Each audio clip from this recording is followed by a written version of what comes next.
pie awade ni mu a wo mo daache ho ena maame na edwen nyabusia maame fi kurom kokko kama say uhuru no ultimate say yes na ote yase say I will go with my husband wherever he will go.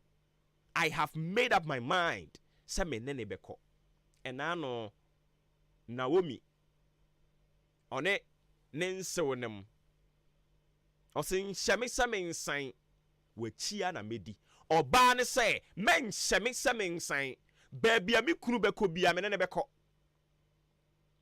eni nti omo sesa omo de manyina afi nkran ebetena akura na se omo bedo kuku omo bedo mme bema no nso nyoni hafo oba no nso nyoni hafo omo ka bomu so omo yesa ene nyame ya dom emme kuku akutu enema omo eka so omo ye ni nyina no ayeye nyame atonsu pagu so onim de enti a sanse adwempamu ene omo de ye de ne omo ye no ena me ne wo kasai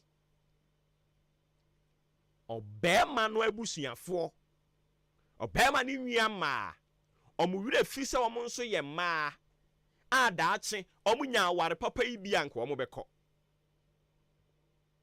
asem omo ka kire omo nwia bema ne se ye nwia bema wa ye yie se tam nyame ya wadom se kura de assembly wakobi ye to abama wo wawini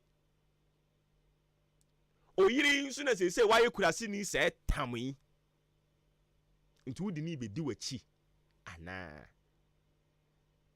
hwe maame ne kire ni nsemu na eya werehwo o se be ma ni ntimada ne se bi kurase ni prekope mi kuro mukura yie ba menko atutu adi be ma na chi enye se sebe me kwase bio na me ma no da chinti ene be ma na busuafo se me yetete kwani me nsem fata o munwia no nti nke betumi a o munwia no nko ware wo ba oni ni nyina wo class na inshiranka nyankopon se be ma na nte ase be ma ne kai bra wone oba na bre be ma ne kai se oba no ye premani ba o ye premani ba wo de ahwene ekura to ne nan o ye premani ba o keka ne nsa so o kana no wo digitumu a utimu say yes na oba no odi we enu nyina to ho na o decide say no I will go with my husband baby bia obekọ na me ne no akwakọ for me abrabo sanse wa bible nim say na oba be free ni na ne na jafie bema be free ni na ne na jafie na wa ba be ka bema ne ho na o ma ye honam baako and it was say I decided that I will go with my husband wherever he may go and he will go intimene no ye be share kurase ni aba be di sa adwuma no ya bobra enne ni nuanom ese omunua bema no enye ne so ba ne me na enye bema na usuro nyame ene otie ni nua ma no mu a anka nye owuo ntem na omo frefra ma ni nua bema yi enti wose ene mpa ba obo ne se ewurade ma ne mmere ngo na ya mpa nso ewurade ama na mmere ngo hwe listen to me sometimes it is not about you talking a lot. Sometimes it is not about you presenting a number of petitions before God. Sometimes it has to be only one thing. Sometimes your request has to be only one thing. Adie bakope o se me mpa ba me bo nyina se urade ma me mmerengu ma me nteme me bere so mfaso na ye ba ahenkan ha yi na ye atwa pa ye jade ye nyina ho ne ya betena ha ye ba ha ye ni abusuani bia wa ha ye ni obia wa ha na nyame ya dom na ahenkan fm agi bom na fe obia som na ye kese hono mo ne odi anka be ka kire se no afe ne ye hia branefo oye keke ebe teteo ebe hawo nti bompai se urade ema me mmerengu ema me mmerengu obiregu eya o obirigu ya hwe se ye bia homa na tuma mankrofo akom nsem a bra wo mo ne mema bi abre mema bi bra abre mema bi ho won ahwe wo mo na no ye kire ha ye bi si ye o odi abayo anu akwa kosua adwuma abayo anu afedi e wahuna adwuma ne ye akakakra bia ma na pon ne ho enu nti wo hwe be ma no no wo de toto ne ho a ye be frɛ ne madam a o se no enye ne so be mani enu nti afedi e wahunu kurom nani ate o be bo be ma na boro se no enim se be ma na adwene nye ena me no kasa yi ababa wa no United States of Asamado a wo bo ne hwene eyi na firi ho mpe biregu mpe so be biregu tire ne okwa na oni amochemu akotoa so ho o so be ma wo hwehwe no no wo behunu no Asamado obiregu eya. May that never be our story, that we will labor in vain, we will struggle, we will sacrifice, and we will never enjoy the sweat of our labor. Ewurade Nyankopɔn ma ne masa ama yen ewe Yesu Kristo dinemu. Ewurade nka yen ho yade yen nyina mu ene umire ngu oba na wo hwe no no eso be ba mfa so wate o ma na wo bre wo mo ho no maame ba ko se me na o ebe bo me no mienu pepepe ne ma sori ama sori nim die ntia edwa bia me dibi ono oton nam ote se paya ba oton paya ote se buru ba oton eburu ote se we ya yesi ya bibia business bia o ye bi o se me na ena mbisa ne se ade na wo na baby a wani adua de na wona osena me da na hwan ahwe me ma no. So we have parents like that. They cherish their children. They know say they are their future.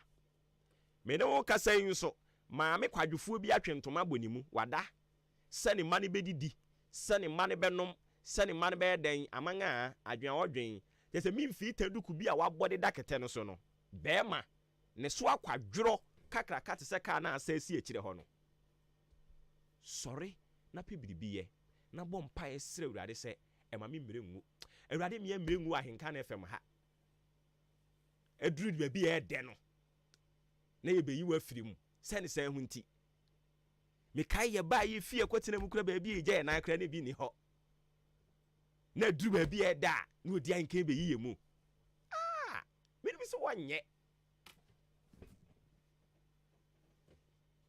naga djuma birimu di bedi no kura yi mu no me bi so wonye na ye kan in a reverse si wodi ankan so abre ye ho ha yi na ye report ma no akwa we yi wakana dwen yinadi osimi nyino na nyame ya wadom na nyame aye wadom na kwa bi abie oso afa ni mahunu class no o kokora a won kra odi Ahenkan hwe Nyankopon betu ya woka. I'm telling you. Also afa di I'm too big, I'm bigger than Ahenkan FM. Me new opportunity inti me kokora menkra na ade beche Ghana adishie obo be kasa ese hwe obo ba so ndo e big yo nti odi Ahenkan na eja ho odi Ahenkan ye bebia wo bia wade be sei nti mum ye hwe ni yie Awurade nkan ye ho no mo ayen yade ye nyina mu o ma ye mmerengu. I don't know why he dropped that particular message in my spirit for us to talk about, but I know very well say it has a purpose. It will never be void. It has a purpose to fulfill. Awurade mi emrengu ewe Yesu din mu. Amen. Eje apo mokode. Oh yeah, bo Nyankopon adom be fine. I also nyame adom. Yeah, be come on. Na nyame ka kire ye chairman enye no no. Je no. What I say? Anu no ntino. Wo se wi ase ne de. Sa. Obi tumi bresa. Bi be bia o se wudi. Ade no mo ede no mo na duru no. Na afi de nneɛma dane how ti esa enye so ati ase na yes so bra obre ye ho yes so wo so obi ba ye no ye mu bi ba ho fro do kra no wo say na adwuma no bi but I say remember very well. Yes, what I say. Yeah, buy o kasaka na ho popo. Odi an kan say there be no. Still what I I'll still give you the opportunity. Yes. Jan kwase asem ne ya die ni ye. And o pour up na fire the soup. So what you say? Pepa. Na nya me wadom na tom. Yes. No anya ofa bia wo kwa wo nkra no. O tam bag ya say me. Me na me ye agent nti me ko. Oh yeah, fine. Where's that you come to ground zero. Ntino sanity. Sir. E dane. What I say? We say we are saying there. Yes, we be true kohwe enkwa. In true kohwe. So ati ase. No matter the nipa na be ye. But it's all kind. So kai no. Now they need the money this need the son pepe. Sir. Ati ase. Sir. Enti mimi shia awarefo aye say o ma ware no ma kwa bi say okay. So o ma kwa o ye den no mu shia o mo ho. Yes. Na o mo gitum so mbetena. Obi na chechire wo ma no ana say. Wona mo ana ko wuro ni dem o ware. Definitely no. There were some days money G. Yeah. Mo sere. Yeah. Nti die ntina fe de madane atamfo. Mo pie ko di Valentine da. Mo di birthday abum da. Mai bibia. Ti etoro bi na se bibi bone ba se mo kai da da. Mo kai sa days. Dem dey agimani no. But ebi tumi ko atwese kai na. Our Bible mu. Yeah. O kind Revelation or say remember your first love. Oh yeah. Kai o kan e do no. Yankopon nim di na the shame. Because sometimes obi tumi na yire o. Obi ne yire. Ah ona na wo be yem ba mu be num. No ma dane atamfo. Tumi ko ama say omo ya ka. Omo dane atamfo. Ade so oba no kra nya duru o de be kum ni kunu no. Yes. Ne bakra gbon din ka grow tumi je to be miensa. No opa din ka na obo. No be crumble to me de. Say akwala na di bone keke no. Yeah. Papa na oti ni baby no. No they found the do atem. Ade Nyankopon. O papa he no they thought was so. Be din atem And you know abrabone de. Etoro bi say e kai bibi. Oh. Nipa hu say uni nkaya. Uni nkaya obre. Because nkaya de. Obi abeko bia ye ka kire wo. Say unya nkaya. All those say obi betietia na so obi say but at least nipa na ade kituwa bia. E so tumi kai. What I say? Amo asreda. Obi nya hwe ma ono kra no. Wa kan se bia kire wo ma. Wo fa ho e bibi ma wo. What I say? Me nana yakuma. E kan se bi kire yen se ensukom de wo. Na obi ma wo ensuo atre ba ko pe. Kra de gu minimum. De gu minimum de djojo minimum. Yeah. Na okọ wani na nyame ayi wadom na fe wakwakoto nsu tade a. Yeah. De o ma wo nsu atre ba ko no. Yeah. E ma wure mfi no. Because wa ma wa ke bia wunduru bia. Obula na da no. Sa na tie. Ani nti no ese wo kai. Sa. Nipa de obi ya de ma wa. Sa. Oni so. Yeah, na kai. Erade nkan ho. Yeah. Na do aye bia ma Ghana. Oh yeah. Uyi said ye ne me upon the deben. Na do aye bia ma Ghana. Wa ye bi. Because minimum fie bi a me ankasa minimum fie bi a. Free senior high school na man ka de friend SS say fie ho ke bi mpie ho da. Yeah. Ana ye tie na me man ko bi o. But me ankasa me de toto. Sa me wo fasefo no me ko school ni ehun na ade a. Wo say me last born timi ni aketo but me wo fasefo no. Aya me de to mo de no ho a. Aya me hu say wa ye bi. Because me shed me ko school a. Me wo SS no. It means sake school fees. Now dwane abafie. Na baba fight no papa bi ma na koko aso no ko ntumi tiwe di woni no baba ese bi 2 weeks even koko no krampo no kra sika no koko krache be to so. Yes he ekura se omo breu ya breu hwe sa me papa kwoti na kutu na obi abeto onipo na abeto kutu no a waso otua wo ka no yeah afei ase ono no I say ade no onva koye hwe ena obebu una ho akire una o kwaji usika no kra no ono na e kire wo me de eneme ma 10 eneme ma 50 na akutuo no kra o kan oha no wi a wasase sabe so oha de agum se akutuo kra si a wo kwa ye nto bua na pro obo o what does say onu bedu ase akutuo bo den eni nti oyimienu ase 2 cd sibako ase 1 cd what does say eni na ma ye bre no enti na na do ya de because me kai me de pa mra me ko school SS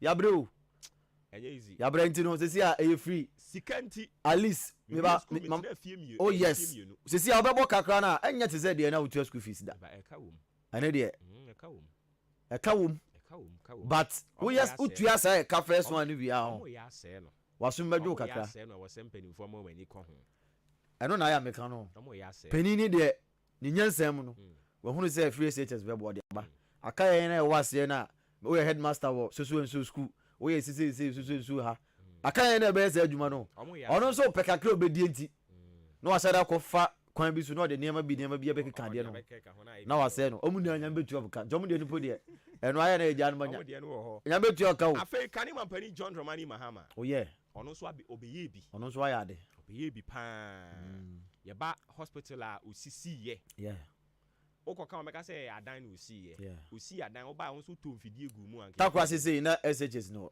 sa but ni school no dey da bi no ba community days ni osi bi wo sa me hu dwaafo a wako school e ho wie okay sisi ebi mo apase ase onye sika obeto aso akọ ni sa abobi what I say ebi amwa but abobi ebi anya no osi enso anko bi titakra so ntumi nko SS da Legon medical ayi a osi wo hoyi hospital no what I say covid yi ba ye kan covid ba ye mpanimfo nyina ho ho na abekọ e no mo koye nti ya dan a obi ayi bibia mo amwani agebe nti so wo wire ho anase onipa ne se wabufu a na de wani ato de waya mo asere pen ene no kre na wa forget bibia ene kre se ne be ya obiregu obi amem nipa de ho no mo at least esa ya oka wachi one side be have mistake oda say nti maminja wona mo nkomra mame komra abise ntia mo na no pene mo akwa ban from bran kan 93.3 FM so mbra so se dia gudie mu sem kakra ebejaw ene no pe odwuma de kase no enso so atu ni se mache na bibia enso ekoyie ede ema wo abusua ko ni na ya kentuma aboni na no pe ne de nsem no eba abejaw ye de fisem no eba ya bodo do so powie be kwa no ne na fere kakra enso atachiri ede ama ene anope na bibia enso akoyi ede ama Festus Enterprise aseda kase enko emfema no Multi TV no upebia to adan ni echemu el Festus asoye DSTV na pebia to a dani echemu el Festus asoye sawode no eye decoder anasa pampan no na pebia to udani echemu Festus asoye a woton ade amana fibia enso akoyi e papa watoyi afi aka installation no enso Festus Enterprise asoye na mekanfo ade ama ende anopay Kana plus NLP biato anasa de op AD plus decoder NLP biato dani echemu e Festus Enterprise aso na fe kupe bitoi na bibia enso enkoye emfama wo de no television set NLP biato say Hisense anasa Aseno LG Samsung any TV bi ko twiko bremani na no wo dani echemu Festus aso ya wo to bi enso e de amount na bibia enso akoye papa remote controller enso NLP biato otuntumbi wana so no dani eremu a esonsa enso beka bie na bibia enso akoyi ede amawo air condition Festus etuntumbi anebo no enso elfum se boko papa onoka sa towie no ka chense ome emehyehe emfama wa enso Festus ebe ni na enso ede amount Festus ewa chemda oben eye tumasi sport na se eye o tumasi sport a sisi efa Nanas Palace odani enso eremu ewo atemoda na ese obehunu na fe bia akoyi adjamao wona penipa endi nkomo na fe enchema aka cheni na onu no enso enche 0244 515 849 0244 515 849 0269 305 785 ofre Festosa wojoso enwadi nkomo na bibia enso akoyi ede ama ene anopay ya wododo yan efise eniama nkoyi obi oma ogbowa umuya oya ensu ahyase agugu eni ntie edan anya no wane de obia benya no so ene de kankan uye ni penku ade edan abeyare evi moto ene bicycle ne car kweto de bia omu enya photo de nipa da sene be den ena wonyare Jubilee Hospital asoye ena mekamfo enso de ama bia na oye oyo pemfo dani echemo Jubilee asoye na feyamboa na ye ndodo akwala na oda oyem no na beba abontene fe ogina na so ye kutwe na ebia so akoye papa ede ama eni ti apemfo ne dani echemo our Jubilee Hospital asoye na doctors ekukudam enya botrenswemboa na bibia enso enko fine emfa emao ye de laboratory papa panso de aba lab bia opese oye bia dani echemu a ye beye ediamao nipa da sani ese hu blood group se de beye be hu nnuane a obedi eni nnuane ensem fatase onsu bedi a embo onipadua no afi postnatal care eni so dani echemu our Jubilee Hospital akwala kuma na awo no ye boa no na fe asoso nanum polio ndroi ye be soso nanum na fe ye de aye no woyi ene dia ka cheni na se de be akwala no na mpomuden enso ebesi pi na asita awo Jubilee Hospital enso asoye ye de theater no e de aba emfa ho ene operation bi apese oye bia sebi oda metrasia meka e de kire se etwo eye yareboni ye papa ene nti udani echem Jubilee asoye ye yino kama ede ama na fe bia enso akoyi papa ede ama Jubilee Hospital enso asoye eye clinic no ye de aba eni hu yare bia ye hwe ede ama dental clinic we enso ye foforo kra ye de doctors akukudama omo aben ewo ese hu dwumadie ho aye so mbebo na fe wo kaka ene enyema bia enkoyi enso ewo se hu nya no ye bebo na fe bia enso akoyi de ama anano ada akwa bi ekodi emo na emo ne sana ebuo wom kikure na fenisin woda ona oda ni chemo Jubilee dental clinic ne de aba ye hwaboa na fe bia enso akoyi papa ede ama wei ene nyarewa pia ka cheni na ena Jubilee Hospital fabra na fe omutu ase enso mfama kana se no so se asanso abie pharmacy fufuro wei Jubilee de ba wei etesa drugstore na wachi wo no wei etese o pharmacy na ewa odan na chi a odan ne da uti ya atumi ko top paracetamol ukona se ope amambia ye be yibi di ama no eno pepe bi ene ye bi enso Jubilee Hospital so ye eho fedu anadwo a uduru ho nkane ese hu dan ne chemu e ne ko pa drum bi tona fe bi a enso enko fan emfema di ama kan ni na chi insurance no ye je se ye private health insurance anaso se aban de no de kwa ye be je ahwabo na fe bi a enso akoyi papa ede ama achem dan aboabo kwantempo no so amantra bridge ne so a ene se Jubilee Hospital enso ebutu 0244575799 0244575799 0241784645 for Jubilee tesia na fe bibia enso enko fine enfama ene anopa makamfo enso ede amawo Remen Babrin Salon said down each na frequency you to know bianco yimfama ma honya fese ako said e be ya na mankofo betumi abaje so na amabon yo na bia nso akoyi ede ama Daniel Dane da Dane ni a Remen Babrin Salon ama no ho afeyi pa wotia no hwe anim a rem kama ama se bia ekoyi Remen asoye na mekamfo dia ma achem da omo Roman Junction ye ben Mr. Sintims ni fie ni pe aboabo ne patem eno so down each mo Bompire Junction na kwai ne kwesisi no na bianco ye emfema wona rasta no ending komo 0552716777 and I said 0208400859 o from tisi apombejo so aba abesisi utino na bibia akofan edi amount kwabena ajenim ena afi Bernard Mawuli Boto Daniel enso eka ho bia omo ebo na no pei na afi yade dwumadie no enso ede abrobidin ede kofi ajiwi AG mena maje penia me tena prenim na afi yatunu fa akopiem na afi de nsem no ade abro ene anopei yenhye nsem na se yenhye se enso emfemfifie de na se reporter atodwa ene anopei enso ene saudani ewremu e Black Queens asoya na se Nyankopon ayadoma Friday ifiada Nyankopon ma de chena ene se game no enso etodwa na omne Zambia enso ede boni na ade betodwa ene se efene de aba se omode amaba wayika na omunim se omode omokanti ede eskane de ometua enso ede amomo na odani echemu a na se ska anase ka omo ede Black Queens no say ene esitie omo kobo game eno WAFCON qualifies na omo ne Rwanda ene kobo ye empirifo entua wini bonus no emfema omo player bia ebeje $2,500 ene se omo je enso ede agombotom empirifo entua ye ene fe Olympics game qualify ene so omo ne Beni ene boy ye empirifo entua wini bonus no emfema omo ye ene so player bia eje $2,500 ede agombotom afi omsa kobo WAFCON qualifies ene so omo ne Namibia win bonus no yemfa mom ye $2,500 and so emaba we egusu etwan a omoje ede agombotom ene ti odawani a nya se okaboma na obia ababa wa ba ku bia eje $7,500 ene se omoje ede agombotom a empenifo so mo hwe na matua enso ede amomo ene ti mprempram ne okase de na se efe no ede eya Black Queens foka $180,000 ene se omo hwe na omuntua enso emfa momo a ene nkoma akra atodwa ene anope ya yedimu ensem kakra no enso ede acha odwumade kase no enso eso na no ene se odani ewremu ewo sababa wo efen Veronica Eyekomi enso so ya ne komo twetwe kakra ode aja eye ene anope enso ene se mami wo kaya na se omo organize ye ema demo etumi etodwa mame no enso edi ntintinimi pa enso ewumbia se bibia ekoyi ene mano na no ene so de nkoma kakra enso de aja wasimpinfo nhwena fam tweska no emfa ema maba wo no efise koba ne se Black Queens ebo emonde sei na so musika mu ntwa mfa mom de a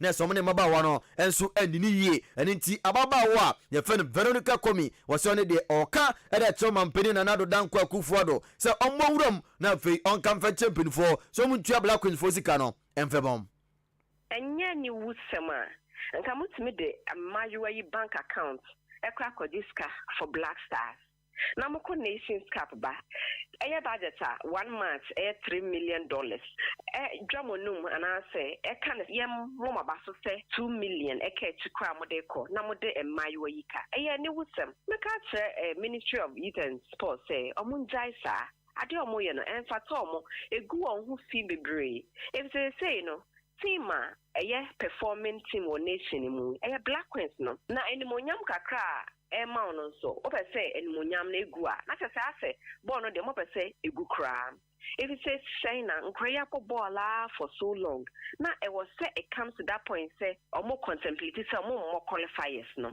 ansa na ye o situation mete nsem ne bi kwa na areho emayo eba krom ha sei omo say na chese GF official and as a ministry official bia ema meka say oh hello ye mama kwaba na sa na ye titim oh men pese me won say Friday omo say so omo coat campaign and so church ya say so omo fa team no Robert so ifra no pa omo ntia team no the ministry ne ye the mission na ado dankwa akufuado oman panyin we egu oman no hu fin advert na football for no any ministry ye the Queens ne ye na enye we nkomo bia na se ababa wa fa Veronica Komi ere agenda no pe na mfa na no nsiwa asanso de atachiri wasi demodi de omunya nwieye na wo damani erem Kumase na fe Kumase de no so abaso se dika na bia nso akoyi ose omo hwe animu so metumi aye bibia na bibia nso atumi akoyi no se Kumase de na be ya bega na fe bia nso akoyi ose omo ka omtuma bani se de be ya Ghana football no enso betumi adana du pempenso a obi bia enso bonsem ede amaye na yaka na message to be say demonstration aye dey just one of many ye beye if it say yetre na be ma omaba table na se table na esi ho na mosomont na asia na menyin ni say pese make progress trema mama yanka ya komanto yeyem if it say Kumasi demonstration ne ba ene menyin ne se sada no Kumasi obi ababy bia yenyina Kumasi nyina if official dom give us that reason to gather in Kumasi ene nseto yanka ye we enkoma na se save Ghana football demo mami a ono so edimu entintinimi pa mami a friend Veronica Komi edeja ene anopai ena ni ana fe nremu ewo Glorious Accra Heart of Folk bobo ko ni ndi nkomo enso mfama ene anopai de na se kasamafo edema eye kuo kesie eye papa efeno Kwame opare ado wono so de nkomo aka edeja anano ada enkofo enso eti esikrom so mo so ko demonstration na makunde eti atogbu afede ana fe to eye akambinom so mo ntumi toto niama na fe Heart of Folk bobo no emfa de to pa bi emfa fra na no ene se Kwame Oparado ene nkoma ka de beja otetogbe eba atofo ni de wa bo adwuma yi papa waso na efe no togbe ebe fa boboku efe no Glorious Accra atofo no wa bo no modin yi pa watoto niema wa niema pi ene se odema boboku no yentie enkoma na se kasamafo edema Glorious Accra Heart of Folk Kwame Oparado ede ajaye the kind of investment that Team Ratha we afforded the fourth in or pumping sky into it, the best or the least we can do is that we have to throw maximum support behind him. I don't think any club has it. So it means that Nipano Nakume de Adenech, it is of real value to him. Intina or continue to pump money even in hard times. When I say hard time here, COVID, all of those times in Inano, everything that the club was doing was still on. It wasn't any time Rebecca said COVID NT players and as a COVID NT club and NT staff and as a COVID NT something didn't go on. All these things were going on.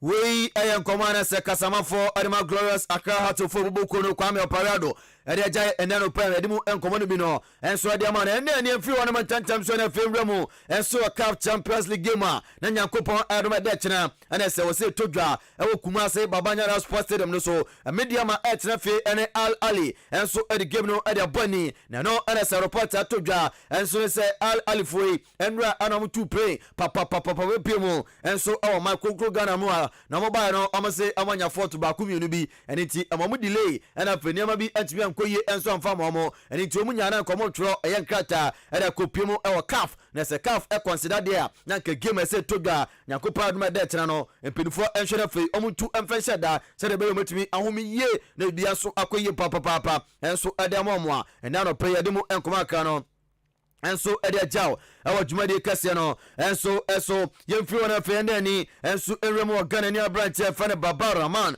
wodani ɛwura mu ɛwɔ Greece osi na kan ɛde ma ɛyɛ pɔkfoɔ na ɛnra ɛna sɛ game kɛseɛ ɛto dwa na ɛyɛ pɔk ɛna afei Panathinaikos foɔ ɛna de game no ɛde ɛbɔ ni wɔyi ɛyɛ semi final game a na sɛ ɛto dwa ɛnso ɛwɔ ne mu na report ɛto dwa ɛna sɛ aberanteɛ ɛfɛ ne Baba Rahman ɛkotwa hweyɛ ɛkolapseɛ ɛwɔ pitch no so na nso report ɛto dwa ɛna sɛ Baba ɔne deɛ Nyankopɔn ɛde no fofi ama sɛ Baba Rahman wɔnyɛ ne tie didi mu a ɛnɛma bebree ɛnso ɛkɔyie ɛdema no mpempam ne wokasɛe deɛ oguso ɛnso te ase a ɛsɛ ɔhwɛ deɛ ɛkɔ ɛne deɛ ɛba ɛde mu ɛnkɔmɔ no ade agyaw ɛna no pay ɛnso adwumade kɛseɛ no ɛnso yɛna ne nwura mu ɛwɔ Ghana na 20 ɛnso asoyɛ Nyankopɔn ayadoma na sɛ African Games no on the 8th of March ɛtodwa ɛso wɔ Ghana na no ɛna sɛ odani nwura mu ɛwɔ Ghana na 20 mɛma na femu a preparation no egu so ɛkɔ so fani games ahodoɔ bebree ɛna sɛ ɔmobɔ ɛndra ɔmobɔ bi ɔmne Kings Palace ɛna bɔ game no ɛkɔ na wenya sɛ ɔmɔkye Kings Palace ɛgɔm ɛka no enum amatumi ɛnso antimada braka ɛwɔ akosumbo a yɛde mu nkɔmɔ no ɛde agyaw ti so far games ahodoɔ a black ɛyɛ satellite for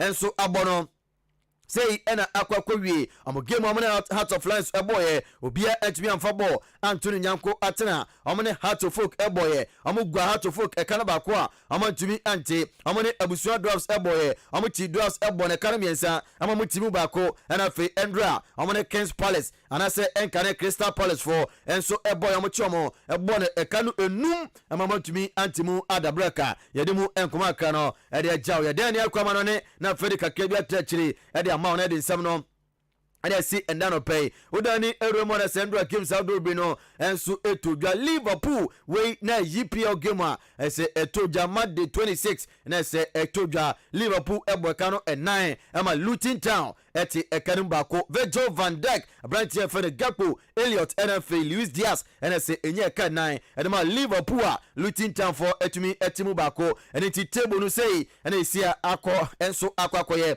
Liverpool egu so di kan 60 points ɛna sɛ ɔmo anya 26 games ɛna mabɔ wodani ɛwura mu a Manchester City ɛtɔ so mmienu with 56 points Arsenal the Gunners ɔmo ɛtɔ so mmiɛnsa 55 points ɛna afei Aston Villa ɛnso ɛtɔ so 9 with 49 points a maka mu asɛm no ɛde akyɛw ɛnɛ anɔpɛi wodani ɛwura mu ɛnso UEFA Champions League na ndra games bienu ɛna to dwa Inter Milan ɛtena fie ɔmo bɔ ɛka no mie baako ɛma Atletico Madrid ɛnso ɛte antumi ante ɛka no PSV Eindhoven ɛhyɛ baako ɛma Dortmund ɛnso ɛhyɛ baako ɛno yɛabɔ wie deda ɛno ɛyɛ Tuesday ɛna afei ɛndra deɛ na ɛto dwa sei ɛna ɛkɔ wie yɛ FC Porto ɛtena fie ɔmo ɛhyɛ ɛka no baako ɛma Arsenal ɛntumi ante Napoli ɛtena fie ɛne FC Barcelona ɛkɔti Osiam ɛnya goal baako ɛde ma Napoli a na ɛsɛ deɛ teɛ ɛne sɛ ɔboya ɛhyɛ ne nua ɛka no baako ɛne ti Napoli 1 FC Barcelona 1 a yɛde mu ɛnkɔmɔ no ɛde agyaw ɛnɛ anɔpɛi ɛnɛ nummerɛ yi ɛyɛda Europa League no round of 16 games ɛnso ɛto dwa Freiburg ɛtena fie ɔne Lens ɛbɔ Karabakh ɛtena fie ɔne Braha ɛbɔ Reims ɛtena fie ɔne AC Milan Rennes ɛtena fie ɔne AC Milan ɛnso ɛbɔ Toulouse ɛtena fie ɛne Benfica ɛnso ɛbɔ AS Roma ɛtena fie ɔne Feyenoord ɛnso ɛbɔ Marseille ɛtena fie ɛne Shakhtar Donetsk ɛnso ɛbɔ Sparta Praha ɔtena fie ɔne Galatasaray ɛnso ɛbɔ Sporting CP tena fie ɛne Young Boys ɛnso abɔ no 8 PM a wei games ahodoɔ no sɛ ɛto dwa yɛde mu ɛnkɔmɔ akra ɛde gyaw ɛnɛ anɔpɛ na Liverpool asɔyɛ ɛna sɛ ɛndra papa ɛfa no Eugene Club ɔse na ne gye papa efisɛ comeback ɔmo yɛ no aboa team ne yie pa amana kai 2019 ɔmo ne ɛyɛ Barca game a ɔmo yɛ comeback ɛbɛte hyɛ ɔmo no ɔse amana kai ɛne nti ɔraba so wɔde ɛna ɛkɔre ma ne team ne nyinaa na da ne Remo Banya so ya Thomas Tuchel sisi ade abeto dwa sɛ team tontan Nyankopɔn ayadoma season kwa wie ya papa ɔmo gya na kwan sune ɔmo tumi ɛntɔn kɔso ɛne no ɛnso ɛnya adwuma ɛwɔ ban abobo konum na coaches ahodo a ɔmudi egu nkrata so no de odi kan ɛyɛ Ole Gunnar Solskjaer former coach ɛde Manchester United afei Xavi Alonso ɛnso ɛyɛ coach ɛwɔ ɛyɛ German hɔnom a ɛna afei Zinedine Zidane ɛnso yɛ former coach ɛde Madrid boko na wei ɛyɛ coaches mmiɛnsa mpanyinfoɔ hwɛ na afei ɔmo yi baako na ɔkɔbɔ adwuma ɛde ban abobo konum a ɛna no pɛmɛdi mu ɛnkɔmɔ aka no enso edi ejao na Manchester United aso ye na fe ye kwa na Sabrante fan Luke Shaw reported to Jonas Sabrante no ekoku praye na wan hwe akotra fi be se 12 weeks nya de Sabrante betumi atokoso ese akan ede Manchester United bobo kuno na Dominic Solanka Brante ni bobo ye posina kan ede ma benema bobo kuno 50 million pounds West Ham so kofa no na be se akan enso ede amomo a yedi mu enkomo no ede ejao ende anopa busia ye gina na de nsam ni na ede asi awia Nyankopɔn ayadoma de aka chi no so eba kweku nkruma Africa show no so na fe apreprechiri enso ede amount kwabena ajenim Bernard Mawuliboto Daniel enso eboy ende anopai mirindi Kofi Ajiwi AJ yenina ene ekentuma boni a yere ensem no ede bre ye kwara for the champion man obobo fere amanfo atoa so ede amount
Adisiye obuoba ofore amanfo emamo ache edeba Ahenkan 93.3 FM.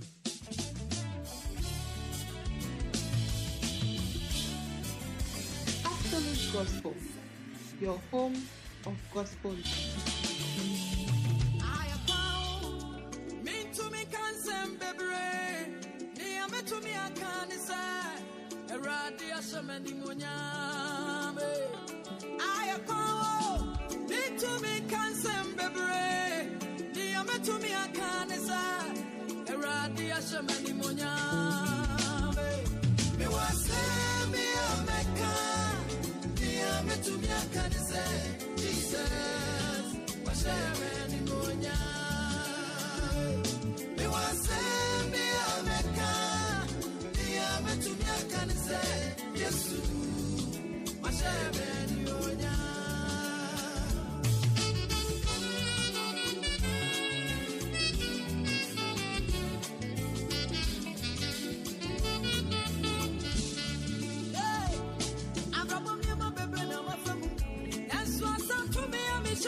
Yes, indeed. Yeah, faster than confirm the sports team.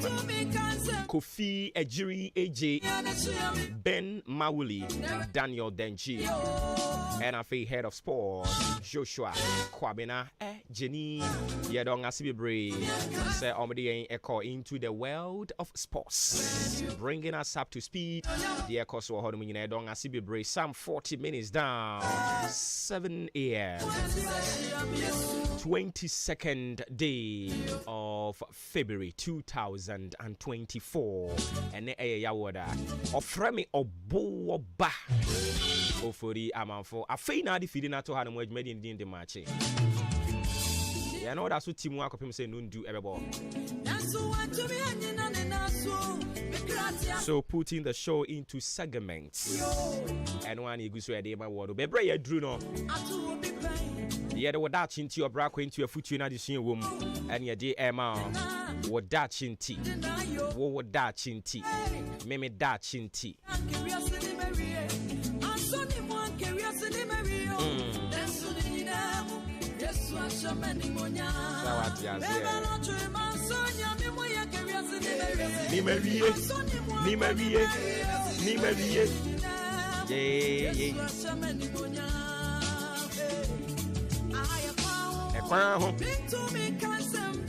Debut.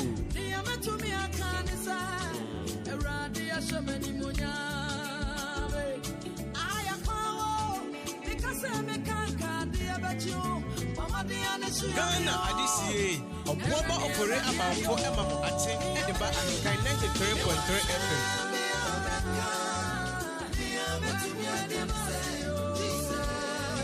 What's up, man?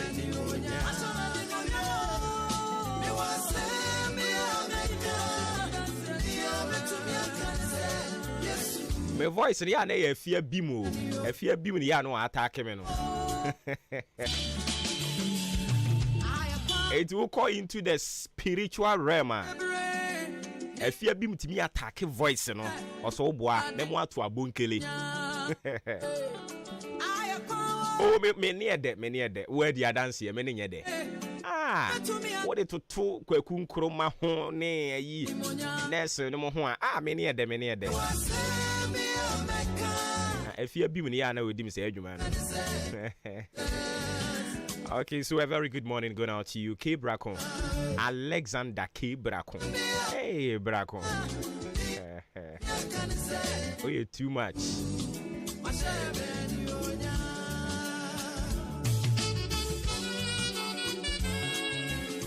So a very good brother from another mother, Dan Cook Martin. Dan Cook Martin. Udi di obo. Dan Cook Martin.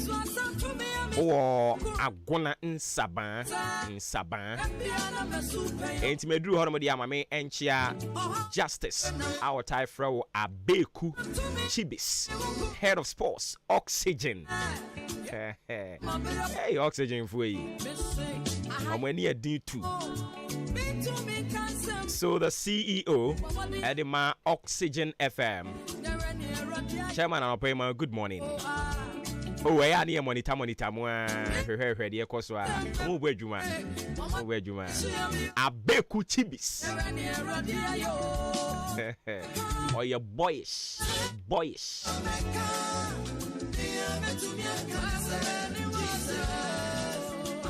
And commodity bebre no a homa yemfa wo dachi nti obra kwenti afutu na desua ewo mu no yemfa ema wo onim say the majority leader, the long serving member of parliament since 1996 ena ura or say mensa bonsu or enter parliament. As we speak, you know, ono na oye the longest serving member of parliament. Ono na oye majority leader. In fact, ono no we hunu minority side and we hunu majority side and we hunu sa leadership ni nyina ebi. And they wa resign wasi fam ɔso ɔna nkɔso ɛnyɛ majority leader biom fila wɔ hɔ nkɔmɔ wɔ hɔ hey ɛndra ɔma me yɛ ana o sɛndra ne yɛ monitor signals anɔpa no sɛ mɛka kyerɛ wo sɛ meeting bi bɛkɔ so wɔ Jubilee House maka kyerɛ wo sɛ ɔmo atena akɛseɛ mu hɔ no ɛyɛ ana yɛn ni hobby nanso nyame adom ɛne adwuma pa a yɛyɛ nti mpanimfoɔ bi gye yɛdi ɛyɛ a ne yɛkɔ soɔ no ɔmo ne yɛdi mu nkɔmmɔ ɛndra as at 11 something na meeting no gu so ɛkɔ so a ɔmo nhyɛ da nwieɛ ɛwɔ Jubilee House nti ɛndra mpanimfoɔ no ɔmo anna na His Excellency Nana Addo Dankwa Akufo-Addo ɔno nso tim bi ɛna the driver's mate no ɔno nso so ɔwɔ around nkɔmmɔ kɔɔ so o pɛ sɛ ɔte nsɛm ho hey oh no wasum yɛ wo dɛ yɛde ne nyinaa ne bɛbrɛ don't worry fila ne nyinaa wɔ ha nyame adom ɔmo hyia mu hɔ a yɛni hɔ bi nanso deɛ ɛkɔ so bia ne yɛte agya yɛn nso so yɛ ba a moyɛ yɛtiefoɔ a yɛdɔ mo na yɛmfa mo nni agorɔ nti yɛaka bi akyerɛ mo so wobɛka yɛ abere bi mebɛka fila bi kyerɛ wo sɛ reshafo na yɛbɛba no ɔhu meka sɛ yɛde wie bɛkɔ ha ɛbaa mu pɛpɛɛpɛ gye sɛ delay yɛ but ɛbaa mu pɛpɛɛpɛ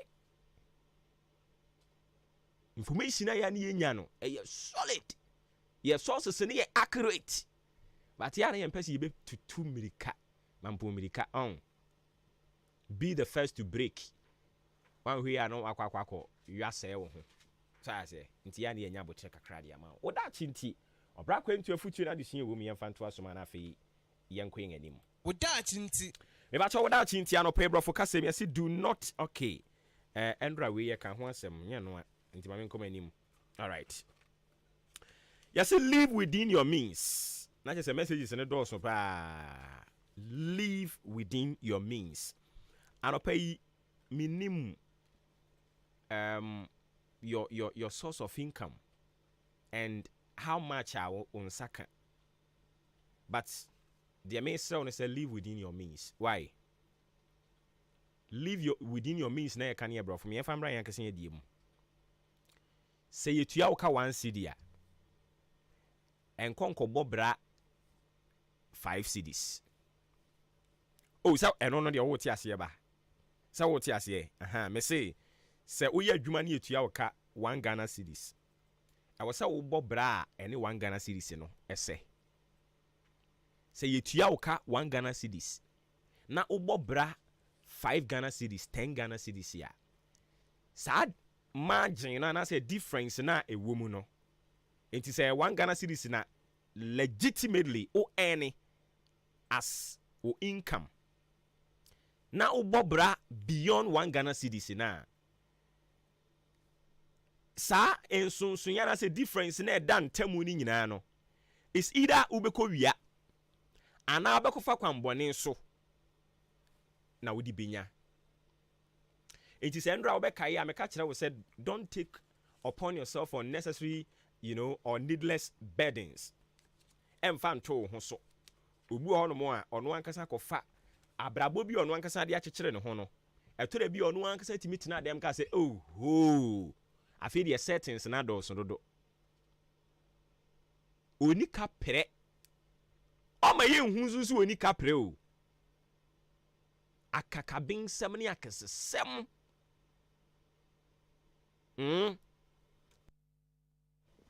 okwa abonten a eye he obafi a enisuo nko a live within your means ne ya wahoodin betimi ne ya wusika betimi ene na to he se wuko dwam I'm telling you wuko dwam na usika sem nya se ne usika sem tie bia ubenya bibi wo dwam e de abafie nantim nse usika sem nya mema nantie wo dwam enye wani ha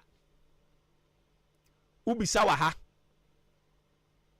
yɛbɛbɔ wo bo bi sɛ boɔ no ɛne sika ekura ne emfa ɛma okumentu nyaabotre kɔsoa na nantim ɛden a wekwa kohyia wo tipan ɛwɔ baabi memo obi mfa na brabɔ a wɔno bɔ ne ho ha emfa ma mehunahuna wo nyaabotre live within your means nea wo ankasa obetumi anya no ɛno na hwɛ ne di ho dwuma Sanse, the all penny when yan 10 temono. Or to say Kohidia Ubutu Kusia, and Yanni Diaso. So I cut you out, and to me, self-container, medofo, the bit to me no cocope.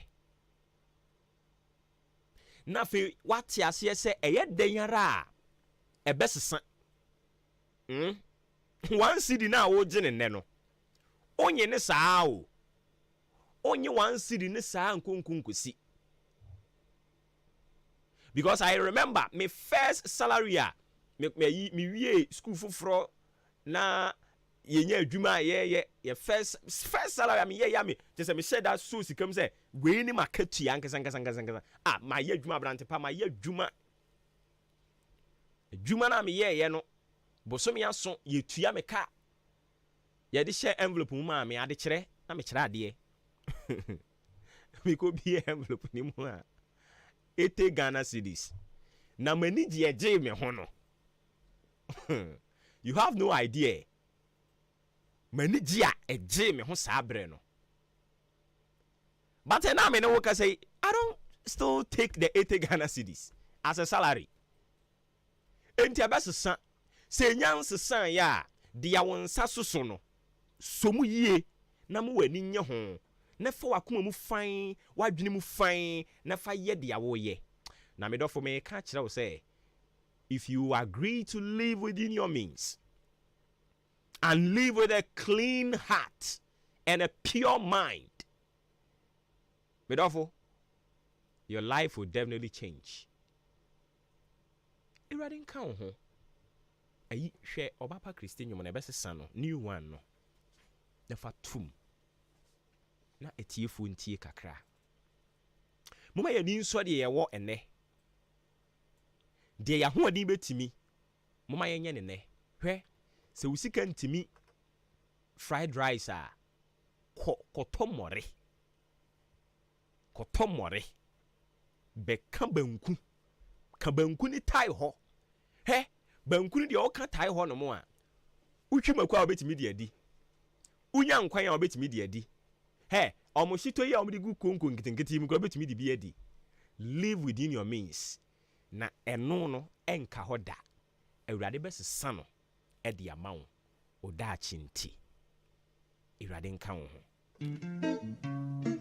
Oda chinti.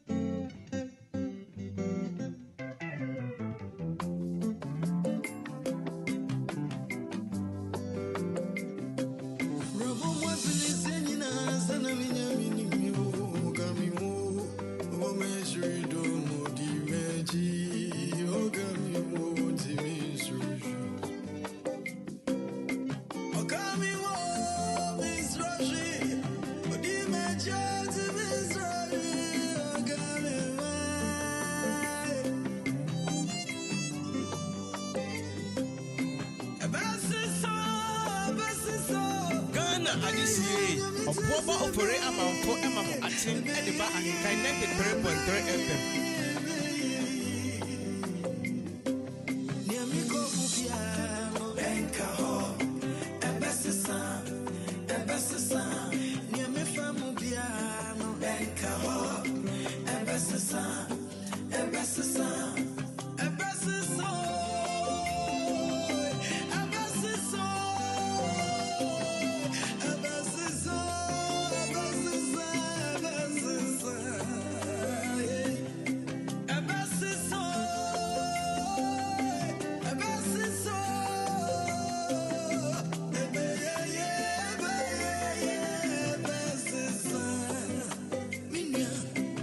Famubia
yeah.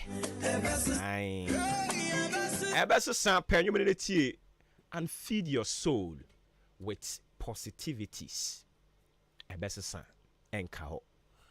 The one crat am was so brand was so ye kwako fa de amount afi yabone tew ene ye be interview bi wo fie ha nti ene de ye nkomo no enye tintintin ahenkan da ubon krata no ye bi twitwitwa so ne yakọ de nkrofo de be edwa so no emu afi apomoko de boko bo so e nyame adumo kofi apomoko de twedi aponyankopon daroma ye ho odin na so e nyame adum ye so ye ho ye pa yes squad me ensen ye pekasa pa yes ye pekasa squad me ensen ye pekasa pa si adwuma no sa no na yididi so mo me ensa kokohia wa hwe de bo kata no kra ye ntie ba kokora ha amon kafra enti ene de ye sere won ye be mo de bo nkrata mo bo so no ye be mo de bo nkrata mo bo so no and then say ya adwene say yenka Canada sem ene ya say yenka na wana kofa de issue ba o some say ya adwene say yenka ti wo ba ya yenko ene no so no ya say majority leader we see for me say yenka de kokofa ba ye enkomo ekoso ndra wo mo ye meeting o ma na o aba Jubilee House and Roma na o meeting ni term we aho we are nkomo etati si ene ya adwene se yenka okay ebiom ya adwene se asamuajan ya ba be no se committee member we se chairman yenka ho asem sa yi list ya omde abai se yi ministers no ministers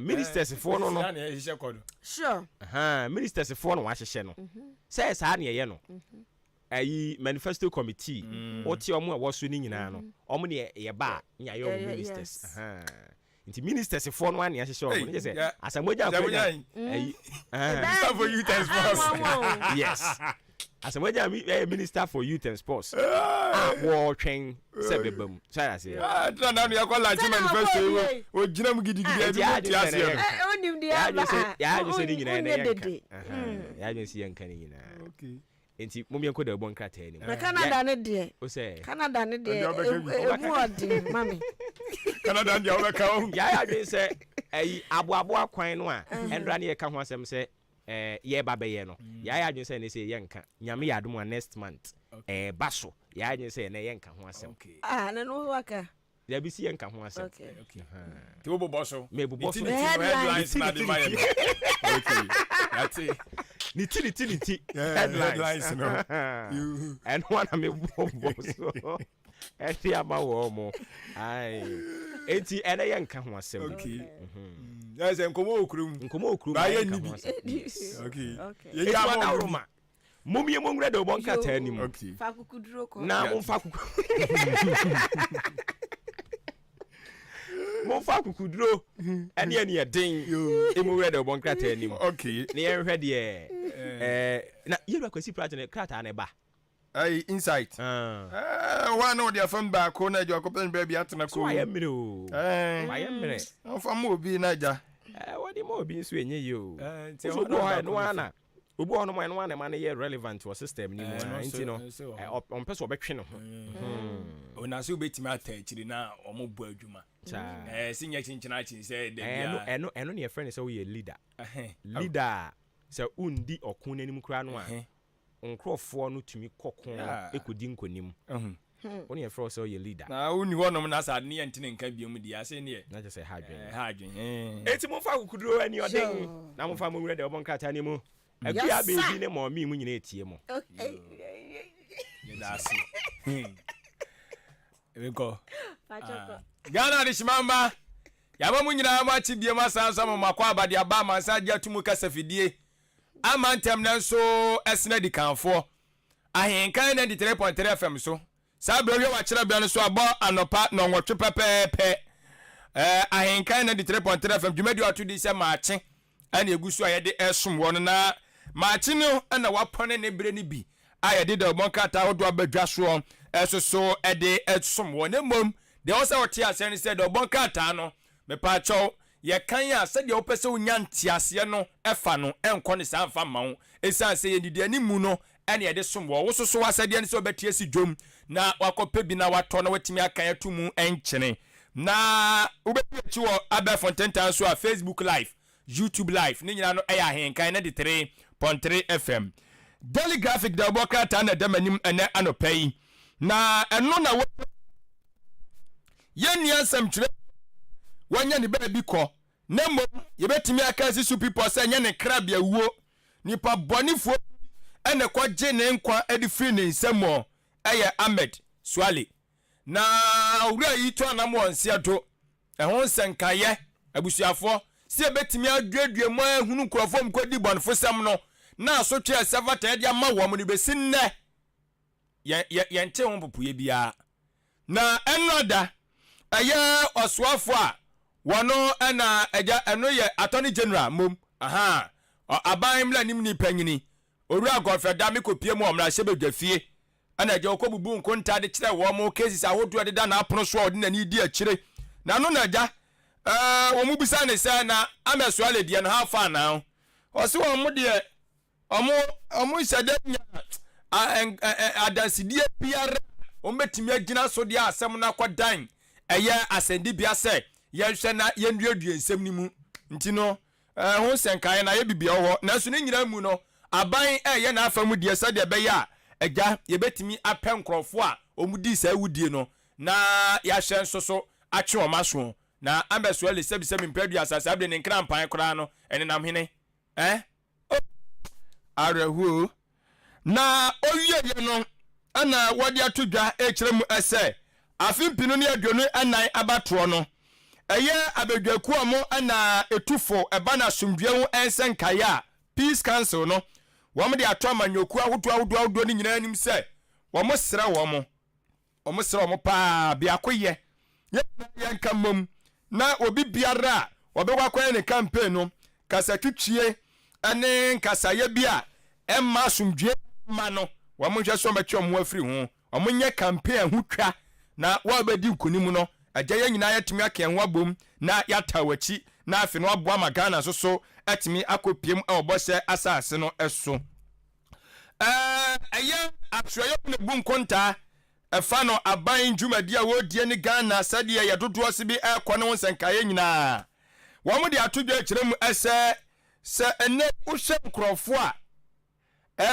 enwuma sua omanya ho nim die pa ewo nwuma sua mu na so enwuma ho aye den dia ma wo ma wo chese ekosoro pa nkrofo ma ginim die ewo nwuma sua mu ma ben na so munya adwuma nye am titifie o se areho Ghana ekosoro pa ewo se mpanfo hwe na mutu ho enso anamon Daily Graphic da oboka ta no emu ensem eno no adeshimamba Daily Guide da oboka ta no enamede eto aso na investigator bi hwehwemu ni bi ade atodwa say sexy dondon ono na kum JB dankwa adu emu asem eda eye kratai mu ho eni okọ page 3 ya da hotafa na okọ kenkan bi parliament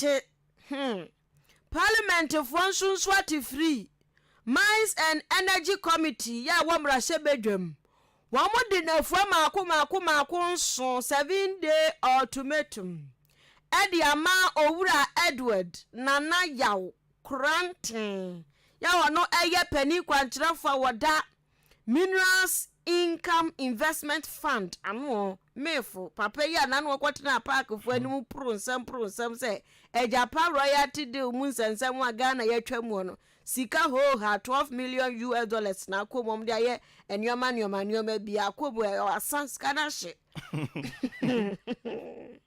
hey adio edi na ye kon okreso enti se na okotire chensem wa park fu anim na Mines and Energy Committee for say papa so wonnim na 7 days ne so no one French chemu ankasa ma asem abeto okreso no wompe enti ase wa onye tan kan ho kra no one French chiremu a emu domra se 12 million every he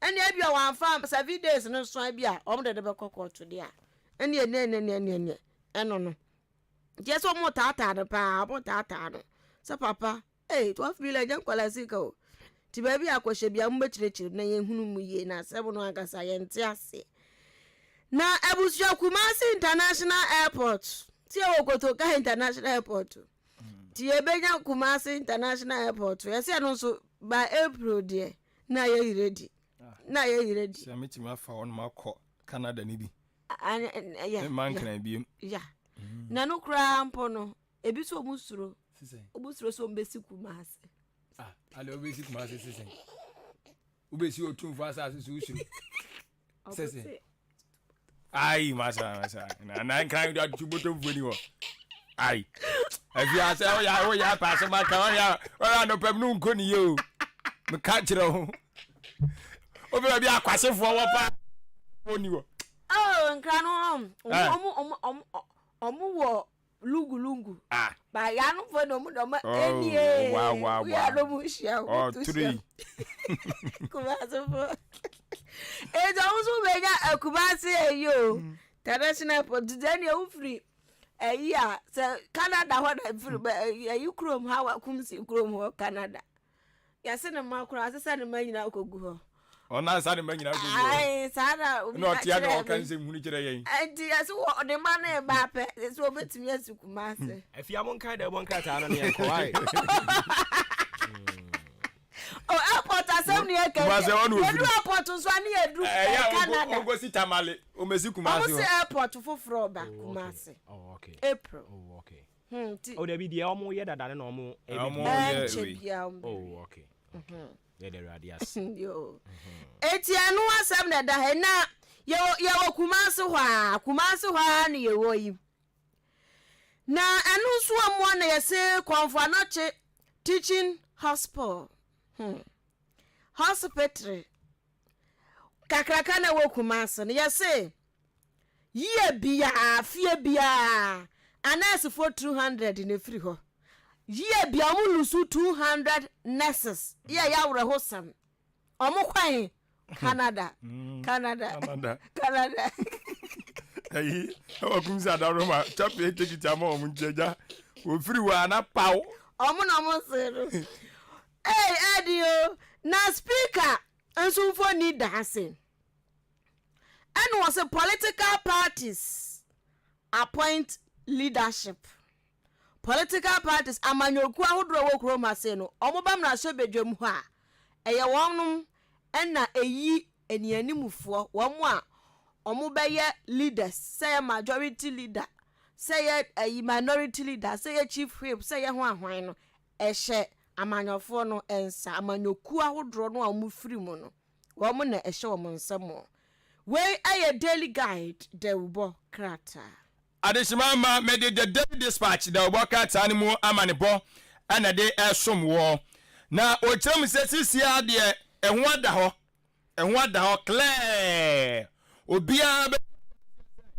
enkrofo a wonmo essence nsuo ewo mamu ya nomo na wonm epa gudie nti wo chese de friend say galamse no amram adwuma no ozi sia de enwa da wonm se amanyofo ene ahemfofo asisi akiri ahemfofo ne eye amanyofo ana akom toma pama no no mo hye nkrofo aki eyo mu yodiom mo say ensase konsuo na bo ahina omu kro ya awia no mase atwa omu abeka kire yese ene yeti galamse ase ana galamse sense ase ana wase yetu ase wase yebo ensase omban wase yebo yense omban no makasa sa so mu wi omu kro ya ana sa asha ase na ewiase de odua no no so na wutwa eti the daily dispatch the worker ata no wase isi ade ye official we nya afena ye be esa ibia ye official ayefofo ne amanyofo mo ana galamse ni mutu onyu obia ehon nsem no na owie ye no na wode atoto ruo bi mfonyi di aba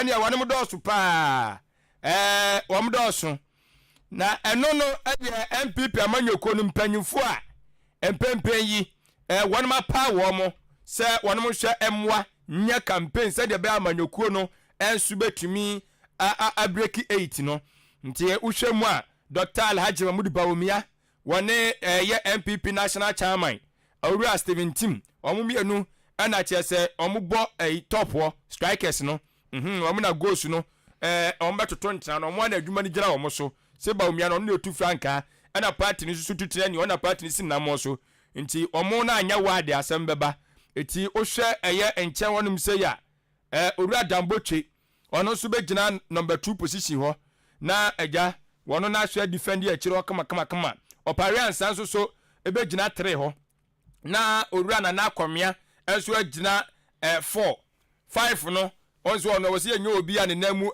den pa titwetwerafo panyi Justin Frimpong kodua ono na agina 5 ho na 6 wonom no aye kwabena Japan engineer si ono so kra sei na opre so betu franka na anya yi ono anya yi na pe na ye connection ntem ti ba bia bom ya be ko bia odinachi a tata ne ho agya e ba anya ne wanya ba bia hye no ayi ba ku insafoa ono ye uniform wa kopa ne ba bia tena ayi ono kra jogate so onza kopa ne ba bia tena aprakum nya kopom ba bi tena insafoa nya position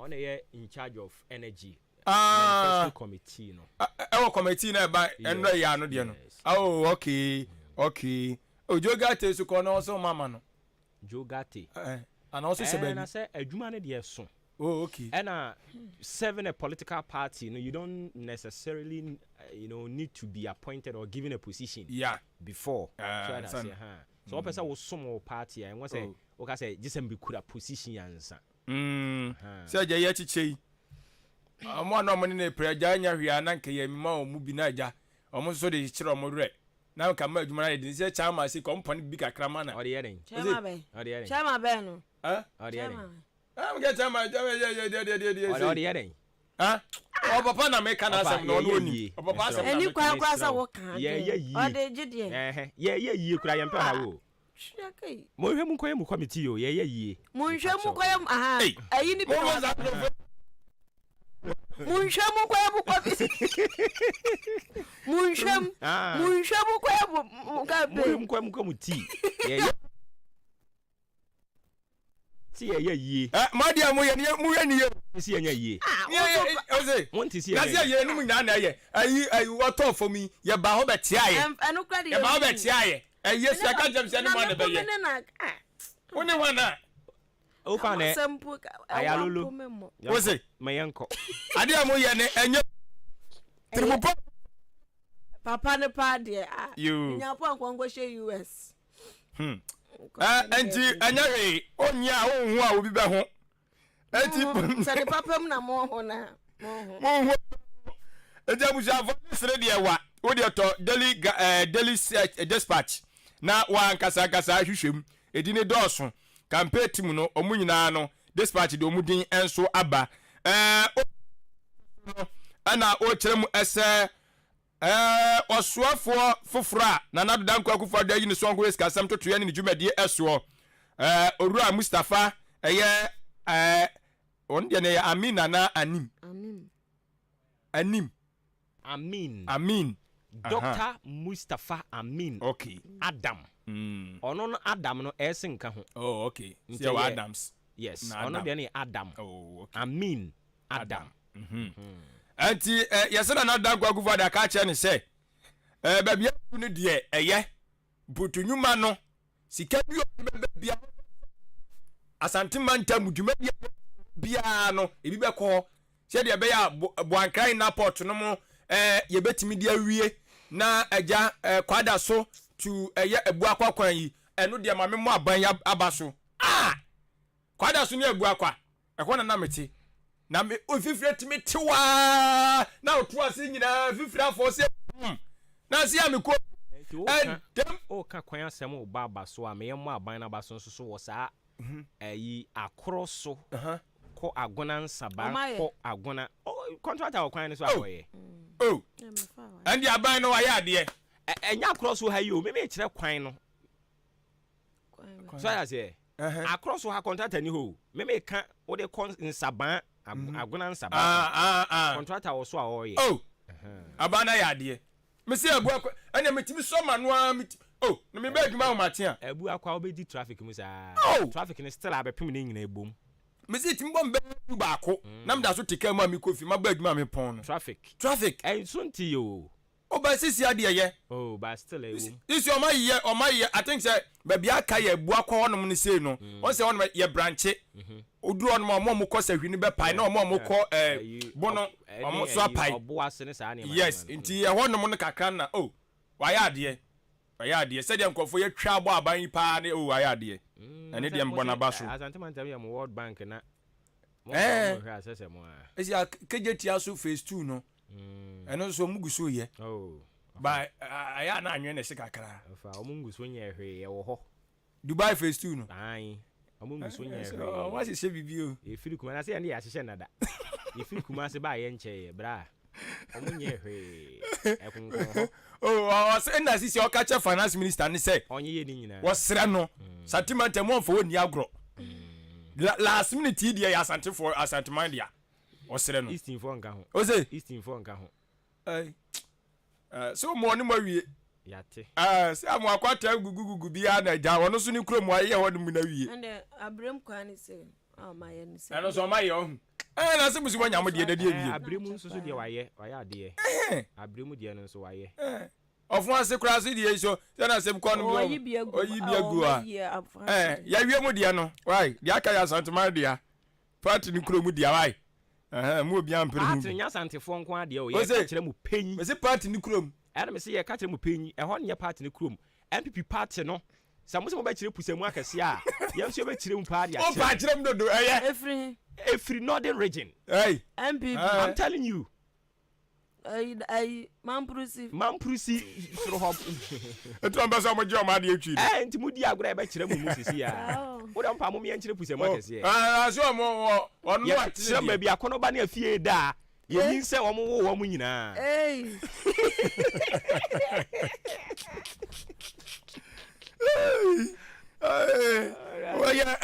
Oya mu ya fa bi ko na afafra to se yachi. Abusi afo no. Na oswafo re nyina mode djubade totu yaso sweet napo ade so no so adi domanim ede omo enso ekọ akọ mo tete wo eye tobacco ti enwon tete enso so mo kwa akọje nti the obokatai ede ho asam ede aba the Daily Dispatch Muhammad Bo eno no the Chronicles uketi amond da ha tise kubeti oda ha no mo na ne nsam wo keka no me shada ntiasie yi wose parliament gender ho nsenka yesi e mama akwa mema kwa ne o madi djuma no onye se enyoma bi kokoso a emma gender asem aye ka wo krom ha se no nshada nsipi ti wo pese utimu yi a na wakwa akopɛ the Chronicle de obokrata keti ha modo ka gender asem na esoro anom wana krata ibusa se hwen yanufo bi se mahama de corruption de ne hote krata se corruption hwana ne hote hwa ba no mahama bale bamboy ba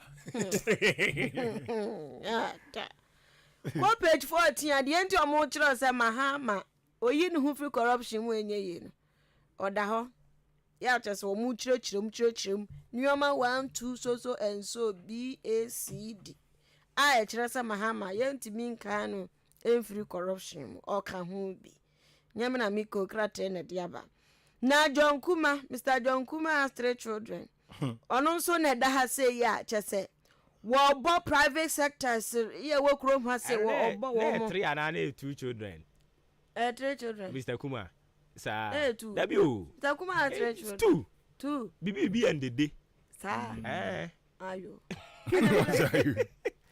Mr. Kuma has 2 children. The boy is BBB and the girl is BBB. Oya ntra unya ba ko be the day also. I think too. Ayo. They too. Mr. Kuma has 2 children. 2 children. And Mr. Kuma said Mr. Kuma said private sector here. What's it? Private sector here, Anna. Oh, okay. Omo babe. Oh. Agenda create wealth. Everyday. Chese so sikasam no be koyie. So what do you say na or pronounce Ghana no?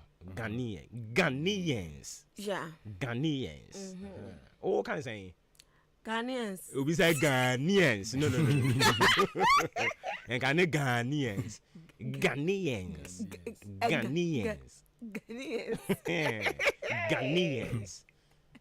Yo, fellow Ghanaians. The bro fini be. Mr. Kuma. I has 2 children. Okay. One I can say. Bako is Bako a public sector. Bako a private sector. Aye. Is that a private sector? We have Mr. Kuma, the private sector and public sector. Mensa and Didi. Okay. Anyway, 2. So the boy was Didi and now the boy is Didi. The boy and is the girl is the girl is the the girl is Didi. The boy is Mensa. And when the boy is private sector, and the girl is public sector. They say, I was creative. They say, si kabe ba private sector, the mupa Ghana for that true. Yama wunfie son. Me na ye kuma na ka che me say twedi antri mu a. Ntafri mu na be ya wodan. Twedi. Twedi antri mu. Twedi. Twedi. Say u twedi. Eh, wo ni afia. Oh, Debbie. You ready nyanko pass. What communicate wadaji. Ayo, Mr. Kuma has 2 children. Somebody be pemo na ye hunu be omo firi o. Omo way. Because me kan omo ho asem ni ye nyina yesu so na ye nyinyi. Enti omo da so titi say ya. That's O za go manyini. Amen san wo she no. Nikaboka no. Ai. Na me say cross oba o. Because oba o she skinny. Mr. Kuma has 2. Oh, fatu so kakra. Mr. Kuma has 2 children. The children are Mensa and Dede. Mensa is a boy and Dede is a girl. The boy is 9 years old. The girl is 7 years old. Ede kosi say. Oh, you know who's a boy and a girl. Boy didn't get it. I don't know. Boy, they get about to go grab wood. Anyways, enti Eje Kuma kasa. On say private sector on be pay ahwe. You don't ask. You ma be ko yi. You. I was for the new crusade guide mu amanebo. Ana me de to akase bo no so de ama we. Na Eje Kuma de ogusu akasa. Ne kasa ne dika de aba wie tie ye. Eje Kuma. Ora asenso boache. Timeti ma Eje Kuma ba to ko ba ko. Wait me aka Eje Kuma. Ma ti mi ka ba ko. Ba ko de. Ko ba. Ba ko de aso no ke. E fa na bia de mi ni na mi. Why you am na che wen? Eje Kuma. And I was going to make out here. I'm with you away. Yes, I'm with me. I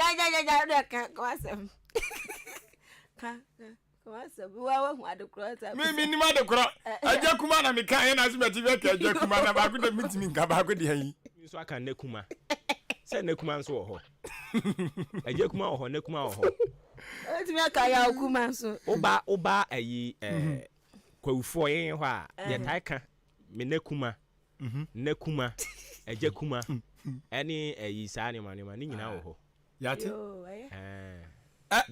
Oba ifia ye ni say din na about me ni bi wo ho. Me na na e friend ye Kuma. Na say. Ya Kuma. Ya wonu sa da no. Ya Kuma. Ya wonu. Ya Kuma. Ya wada ya wada. Ya. Oh, kaka 3 days. Like here, yeah, what did I be? Sunday. Not your friend is saying.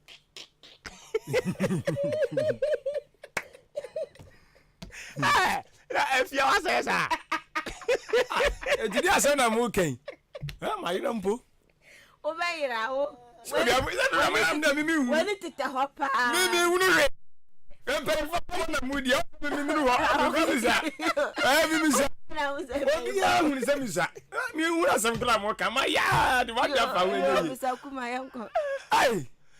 ɛyɛ paper no yɛwie ɛyɛ yɛwie oh there be yɛwie afafranto twɛn yɛwie if you look at me oh that's like a butterfly manu boki hey ɛyɛ asɛm yo ti mo se yɛ kɔ ade agyina yɛnkɔ ɛne asɛm so boakye yɛsɛ agya ɔno so wanya de nkrataa bi a ɛsɛ fata ɛde ama owura a ɛyɛ ɔpɔ nkroma sɛ asoɛyɛ a ɔmo na hwɛ ɛyɛ enwuma ɛne mfie adwumadie ne dwumadie soɔ no dansie adwumadie ntotoyɛ soɔ no agya ɔde ho nkrataa sɛ nya de ahyɛ ne nsa eti agya no nso nsɛm no no nkɔfoɔ mu nsɛm a ɔsɛ mu kyerɛ mu na sɛ na mu gu sere ɛyɛ no kura mentoa so bie de nuku sɛ nka ne mentoa so bie ɛna ma mentoa so kɔ abusua me deda anko ma fere kura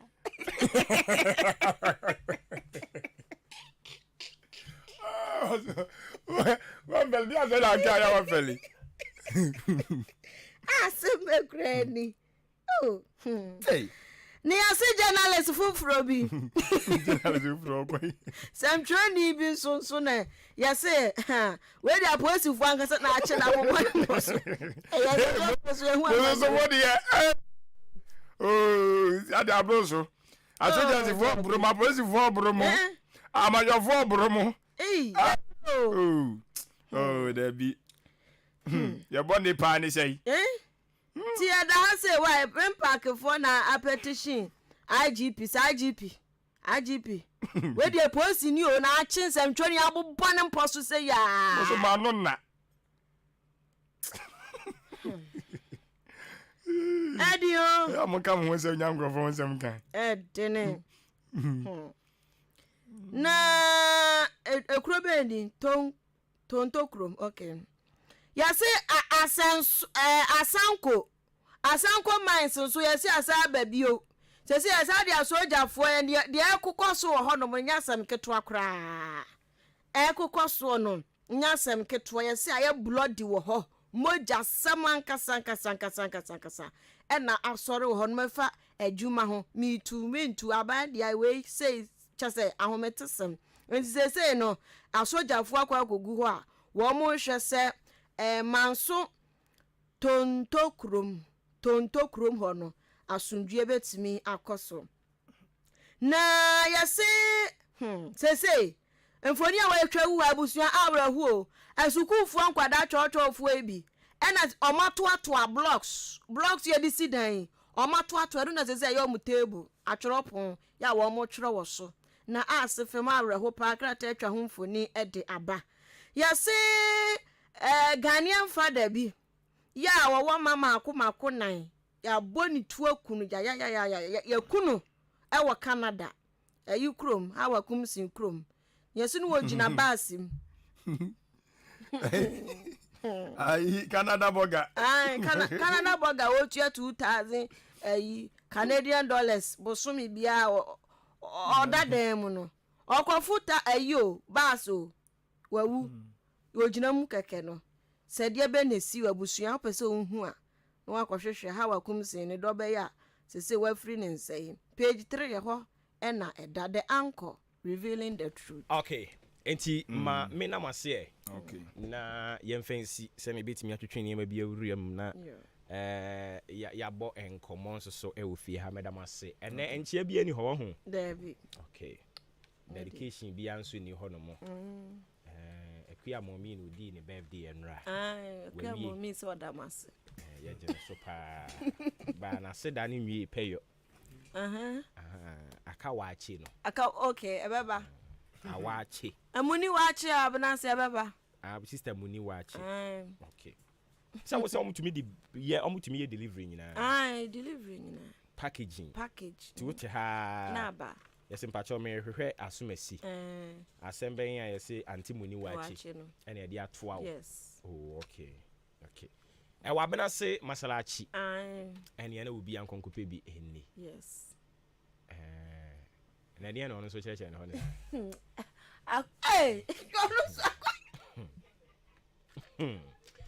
Afrakuma Community Hospital Afrakuma Community Hospital. Say me kan say a true tete wo pa. Ana woni mo bi a true tete no a. For when chiri mu Afrakuma Community Hospital na omo empeni nhwe. Eho no a true no medical ka kire say etesen kra no a oduru ho no mo bebre ne ho ase. E dia meja kokko no. Jakokko no aso ewo eye Afrakuma Community Hospital no. E true na ho den sen na no den sen oduru ho no mo bebre ne ho ase. Edia meja kokko no sanse jakokko no ye adwuma wo ha enye asenketoa enti wodi hie bi na wonim se etwo tete no ana wo ankasa mpo a mepa cho emfere o fere wo yare ho a ebekun na wo se o ma yehu na ye boa wo owon kran Amasaman Olympic Stadium kwantimpone so ga West Municipality obefrain was 0597 005963 0597005963 Fresa number na yenye osusisi ya Yesu Mo Herbal Center or the Kumi Herbal Tea diaba Ebusia Kumi Herbal Tea no eye chief immune booster ebe boost your immune system no na etimia ko e de ati anyare we bia e ba cho oye adwuma kakra bia no wabra ma wonsanka bi nenom tea bag no fa ba ko tu insu hiem sima edu ekopem eye edunum entem na wanom emfa sikire nka emfa milk enka ho wafa yafuna ontimi numbi oma obanufu ontimi numbi akwada below 10 years entimi numbi oman mu ba bibia yeton aduro kwa wonsa beka bi obefre Dr. Paul Kumiminta ewo 0248716402 0248716402 and 0503785656 yem friend afi yanko always War Green Pharmacy, Masari Pharmacy, Chimesi Drugstore, Amwafo Pharmacy, or Chiniba Drugstore, Kennedy Drugstore, Bosome Pharmacy, and a fee a chance so you call fire ho na yensa akabi. Ye kwa humana so na ye ne Uraye Irene Sam or a customer for the Man National Council of Parents and Teachers Association. Ye ne kwotwen komo ba party and kan FM suni machi. Na bibia boko de. Na me na dum bia ye boko. Great.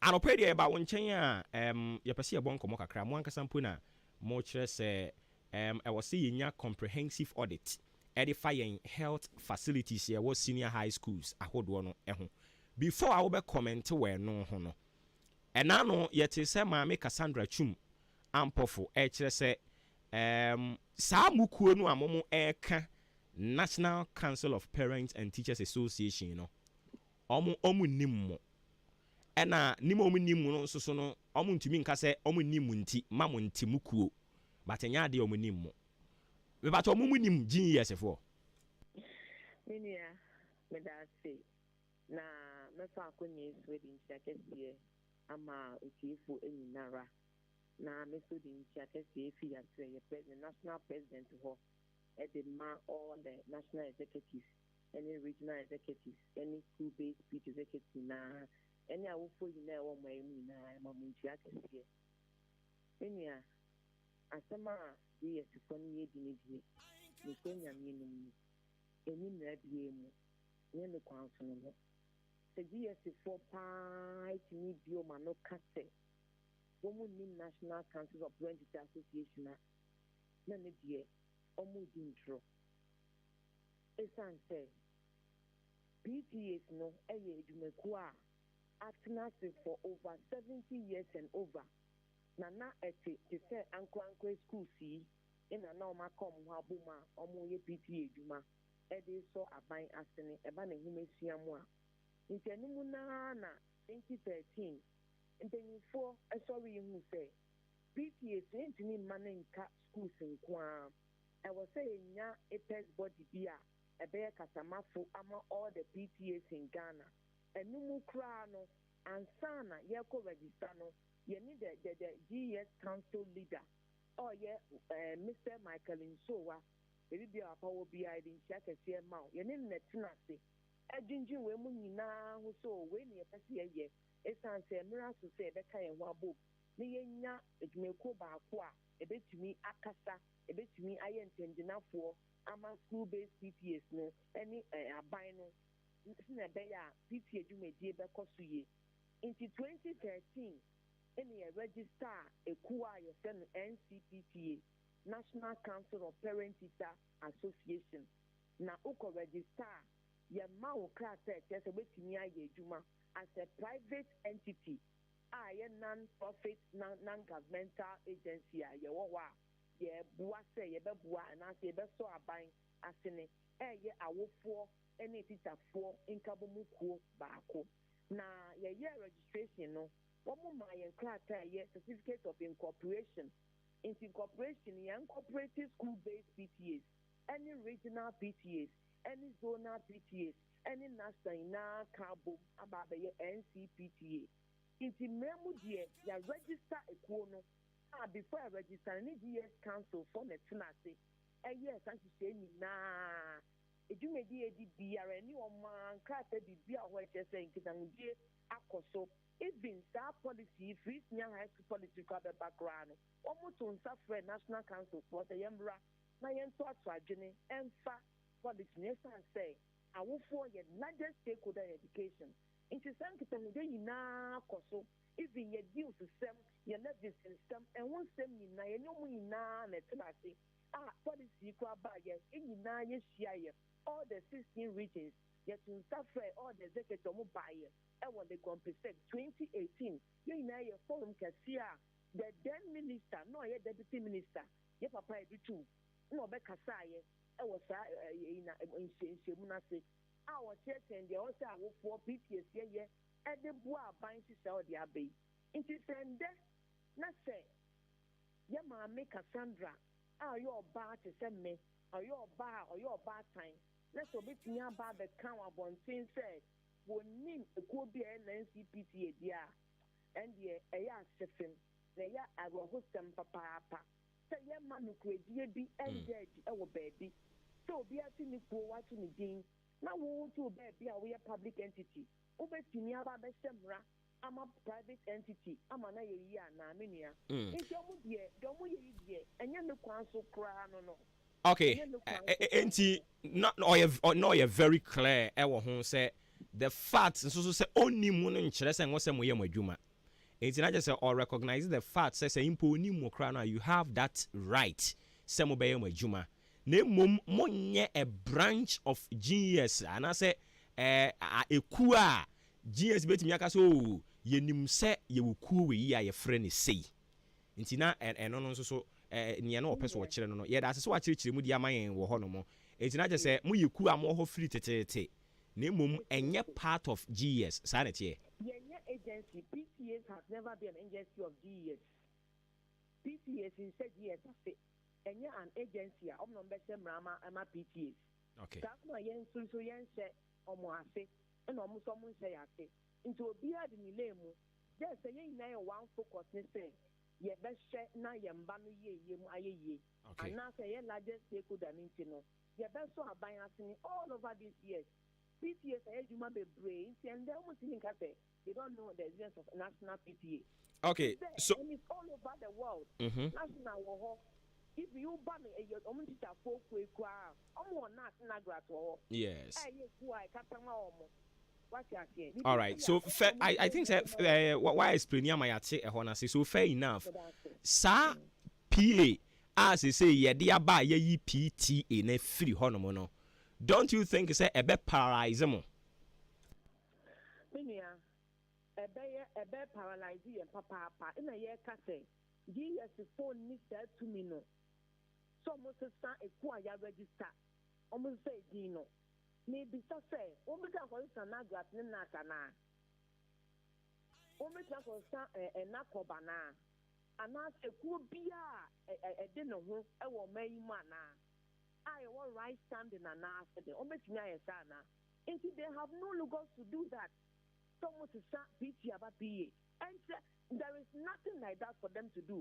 And no mandate no. And no more do a deal no. Into almost extended, almost ya cross the door. If you're more calling ye need to cry. If you a PTA ya register. I see. Well, I'm some position on that, and I say. Sisi ampokra na PTA no so omo come meetings na eya na a teacher for contributions na nhye da enye bebre sa ene ade na ye nyai ma awofo ni mum na awofoɔ no mu nwenwen kwan ɔmo bɛfa so a ɔmo bɛhwɛ aboa ɔmo mma no na teacherfoɔ no mu unsupervise because sisi ampokra no ɔmo ka ho no kra ɔmo kɔ a ɔmo contributions nhyɛ da nɔɔso biara saa nti ne yɛyi ɔmo firi mu na ɛyɛ awofoɔ nko ne ehunu sɛ ɛyɛ awofoɔ nkabo mu kuo ɛna ɔmo dwene ɔmo mma ho a ɛnum mu bɛboa ɔmo stance ɛno no still you disagree. ɛnyɛ yie saa de biara da ɛsan sɛ yɛn awofoɔ yɛntumi nkyerɛ yɛn mmaa deɛ teacherfoɔ na ɛkyerɛ nkwaraa no adeɛ ɔmo hyɛ ɔmo welfare ɛsan sɛ ɔmo nim sɛ kuo no wɔmo ka ho yɛgye tom sɛ yɛne yɛdɔɔso wɔ mu nti na pii no di kan ɛna tii no wɔ mfimfini ɛsan sɛ feedback biara no teacherfoɔ no na ɛwɔ deɛ ɛfa yɛn mba no biara no ɔmo na ɔmo nim nti yɛntumi nti kuo ne yɛnka sɛ wɔmo deɛ yɛyi ɔmo fi nkyɛn teacher no bɛtumi aka sɛ mekɔ akɔkyerɛ ade no makɔ ɔkyerɛ ade wie a ɔkɔ deɛ ɛba na kwa no welfare na apɔmuden ɛfa no ho a dɛn na ɔbɛtumi ayɛ no but onim sɛ ɔwɔ ɔdɔm eku ɛyɛ pp a ɛwɔ sɛ ɔhwɛ akwa no welfare no bibi a ɔgo the extra mile apart from teaching and learning ɔyɛ sɛ akwa no yɛ yɛm te sɛ most of the parents most of us ɛsɛ yɛn ba no mɛkyerɛ apɔn sɛ ɔmo nhwɛ ɔmo ma yɛn ɛwɔ schools ɛsan sɛ yɛn ntumi nkyerɛ ɔmo adeɛ yɛde ɔmo kɔgya ɔmo sɛ ɔmo nhwɛ ɔmo nti bibi ɛkɔ biara no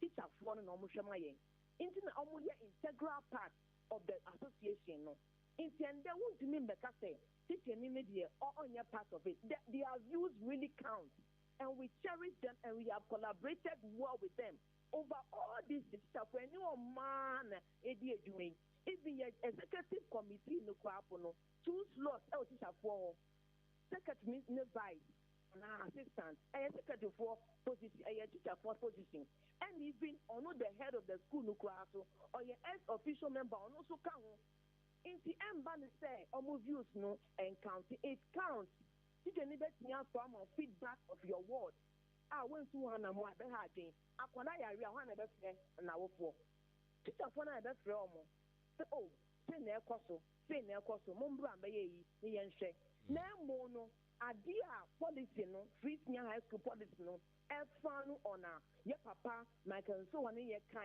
sɛ wɔn pɛ sɛ ɛba no yɛ dues na yɛbɛ involve school management sese deɛ wɔn mo yɛ yi a wɔn si pii yɛ yi wɔn mo pɛ sɛ wɔn yɛ na sikasɛm so ɛkɔ hyɛ school management fo ase the front policy no frowns on it into what are they trying to do and what are they telling us. Eden na mo yafa ho because utie wo mo and I just say they are hell bent on taking away sa T factor no from there.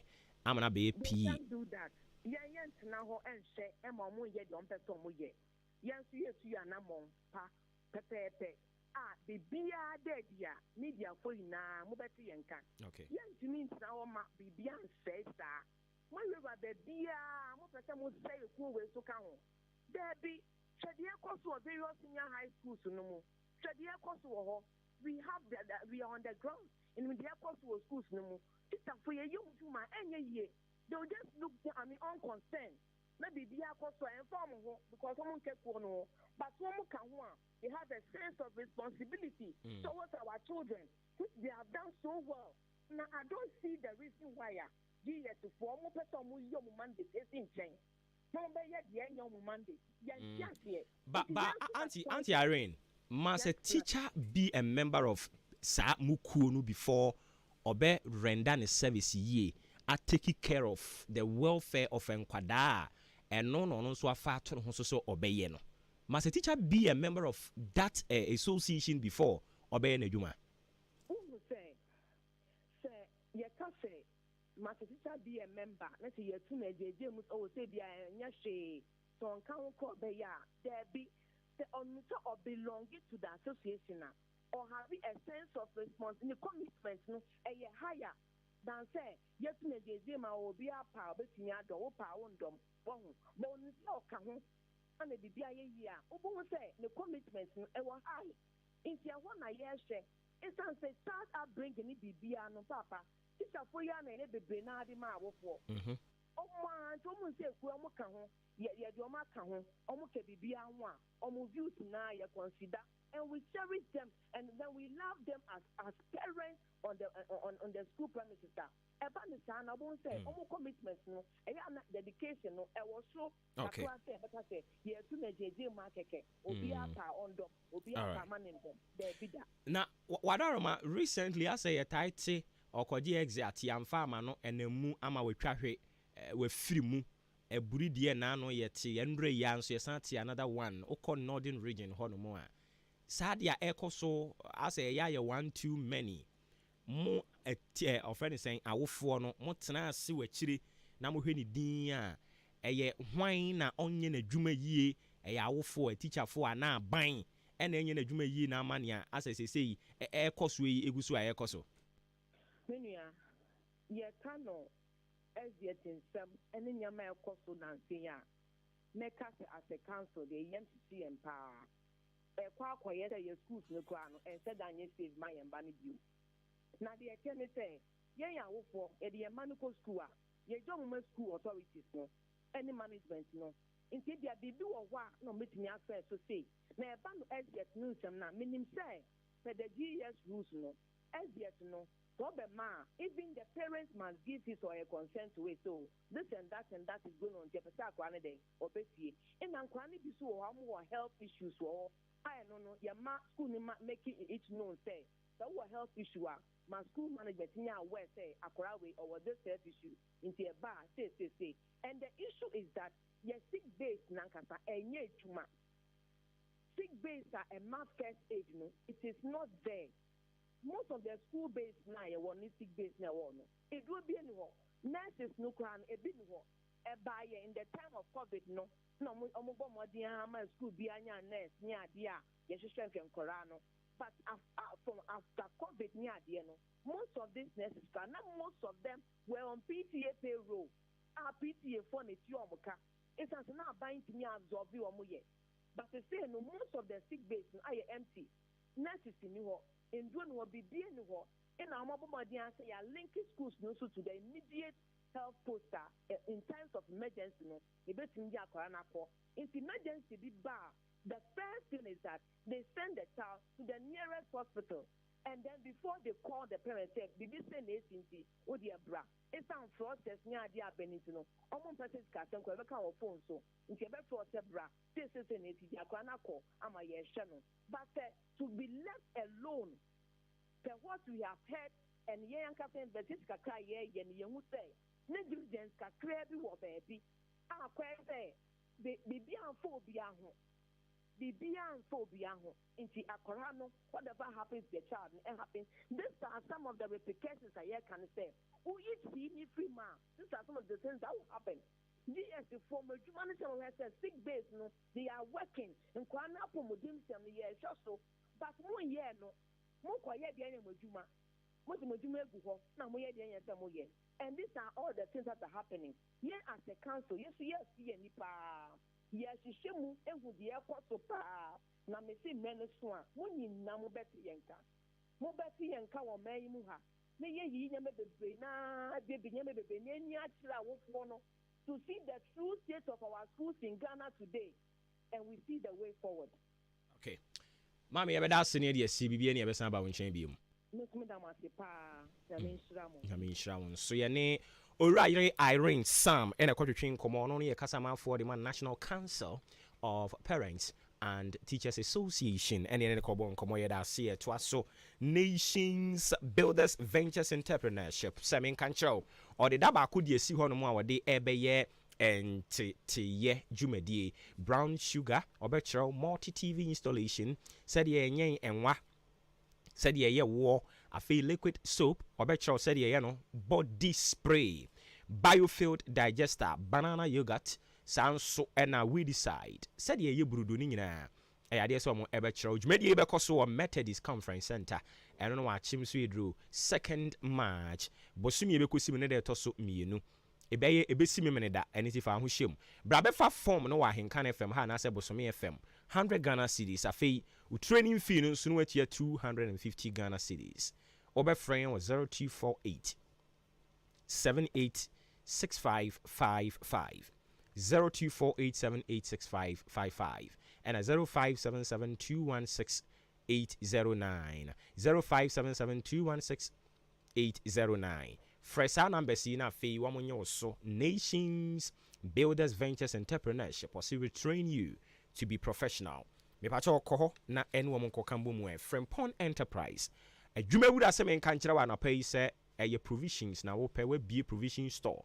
Opeso kofa bi begum from biscuit edikosi mackerel e free ho no mo de ko emo gari asichiri ene ne ka ho nyina no me ba cha wo pe ba bi a obekonya no na ne bo no etese nkran de kumase de takra de me ba cha wo eye Frempon Enterprise adwuma wuda ena ye kamfo di ama wo say ye drinks na wo pe say ye nsuo ena wo pe say ye cosmetics ho niam owa oton aton zominom ne ne ka ho nyina wo de yan na ade asem nti yana wakọ no maboa ye nkwa homa ne so na fei ye ne yaw bema enkonkotwetwe enkomo ya bema mo kire se omo pese aban be kire mu kakra de ma wo mo se ne lorry fare no fuel rather fuel bo no kosoro no omu hia nkire mu kakra ya bema wote me nka ma che ya bibi aboko de na from the minia ye the radia say na True Drivers Union na mo kire se aban ni machirichiri mu nkire mo senti a fuel bo no kosoro ade na nsen yasan tum biom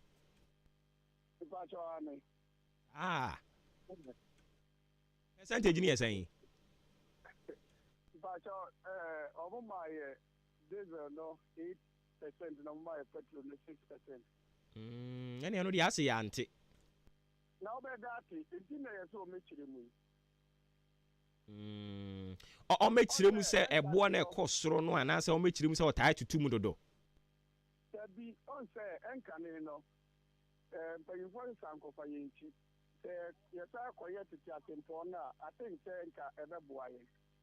Enkane no omo ebe to fangu bu mu a na omo frɛ ahyɛnkafo na ahyɛnkafo no yɛ ato yɛ leader na omo kɔ na omamu mpanyinfo ɛne omo kadi wom omo nyinaa akɔtena ase omo yɛ nhyehyɛ ne wie a na finance minister kɔ no wa wɔka ho asɛm wɔ parliament ipatɔ me kyerɛ yɛ wura de late kwatibo twemo ipatɔ yɛ zara na omo yɛ no enti afemu ni nyinaa no yɛhyehyɛ budget anaasɛ mid-year budget ɛna na yɛte sɛ fango ɛho nsɛm ɛbɛm sɛ yɛatom mekae me nana kwasie bi sɛe awurade mfa ne kra nsie ɔse yɛ wotee yɛ no gas ɔyere no yɛapagya mu anaa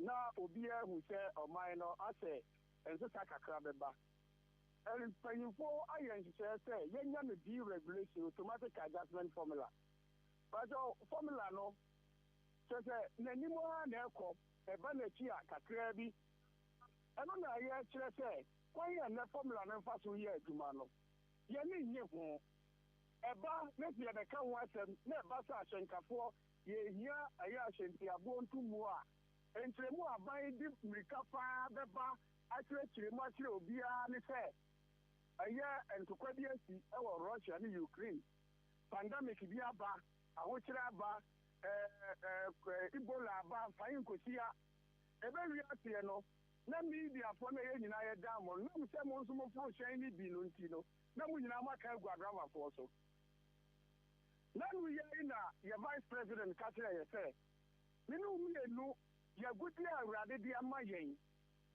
se bu a ye ware ye be bi mpatia tutu ye dofo mo nsa no wọ́n akọ́dí oil ẹ̀dí abẹ́rẹ́ yẹn nti oil mu ntutumu a ní ehu ní sáà no ní ehu ní sáà bìí mu ọmọ tó di sẹ́ good for oil mpàjẹ́ ọ̀kaì.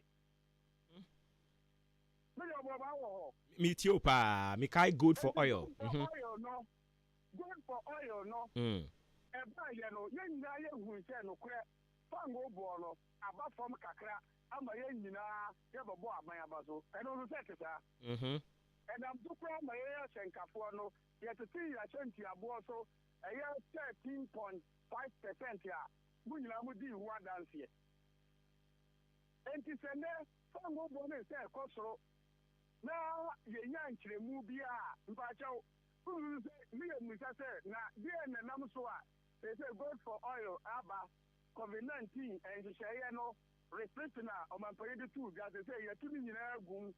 Obian country as Russia for the Ukraine for Ama, which rabbi. And to be an SCA, and I'm so my fan go born a Costro. Yantishi. Now, what you back, Kumini, and I hear a drama for 2 days union. Yet, we champagne for some more country, Mumra. The anonymous was say, fan go born a Costro, not a Munaho, no be antenna.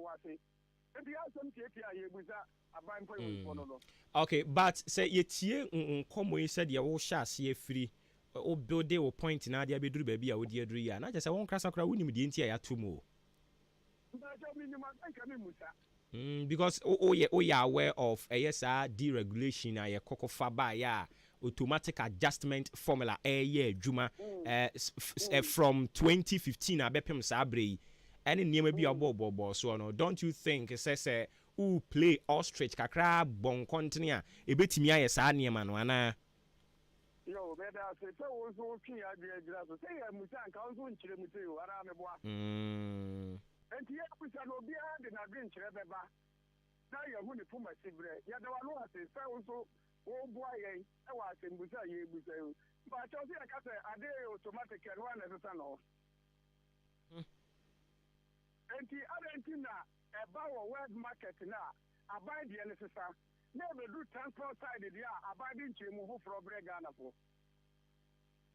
And it's a sour myself, Gasso, now buying a so hot chill. It was a sallow, automatic now, Juma. My son is automatic, no, so every year, Juma transport fares, and I only there, I think we can be anymore. I see. And it is a minor automatic necessary. Now I have drama for 1 year, every year, the Aswa. Yet the question is, Dumini and Dia, but I have fair, Eddie Amayana. And to me, I said, bro, who be me a dimension of Keke? Every baby, and so I'm not buying or no dog, Ghana for Che will be a 9 more through at Promo say. They are drama for the Ghana for Ruby. You can be 30.8 million, but you can move you. Then you are something for say. I will want you now. Now you'll be a Adwuma-Adwuma. I won't stretch you, ye, Nanko D. Here, you are someone who said, I didn't get any for my cigarette. Now, maybe the market, who the only 2 years. Papa, what can I say? Now, saying the near Cafe, I pass Boa Quattro. I buy out to insurance tax remove. I'm an insurance commission the agree so. I buy out to do Timu. I'm a fair pass for any agree so. I buy out to the DBL service charge move. And to Ghana for a dam, Momo, what can I buy the bar one day? So, what the chair we say, Ma Ghana need be empty. Yes. Health ministry na buy. I don't know Ghana need be empty because and nobody can in I ask him home. Then so no, I buy a fan go who be. And in 10 years, 5,000 Kwan, you just watch in Tiabo. Minister of Boba, yes, I'm not cut on a vegetarian. And it's a fool and born for Sura. They are saying now buying the Castle Ghana for. I don't know drama for your own country, Mumra. And send one more play. All right. Okay. Yeah, any you better senior dear see Hanamo. Watch it, Mammy, in Ati, you know, I bet watching you said here. Most of my watching you will be any Besamba. Na said the OJ Brema and wine is Amay.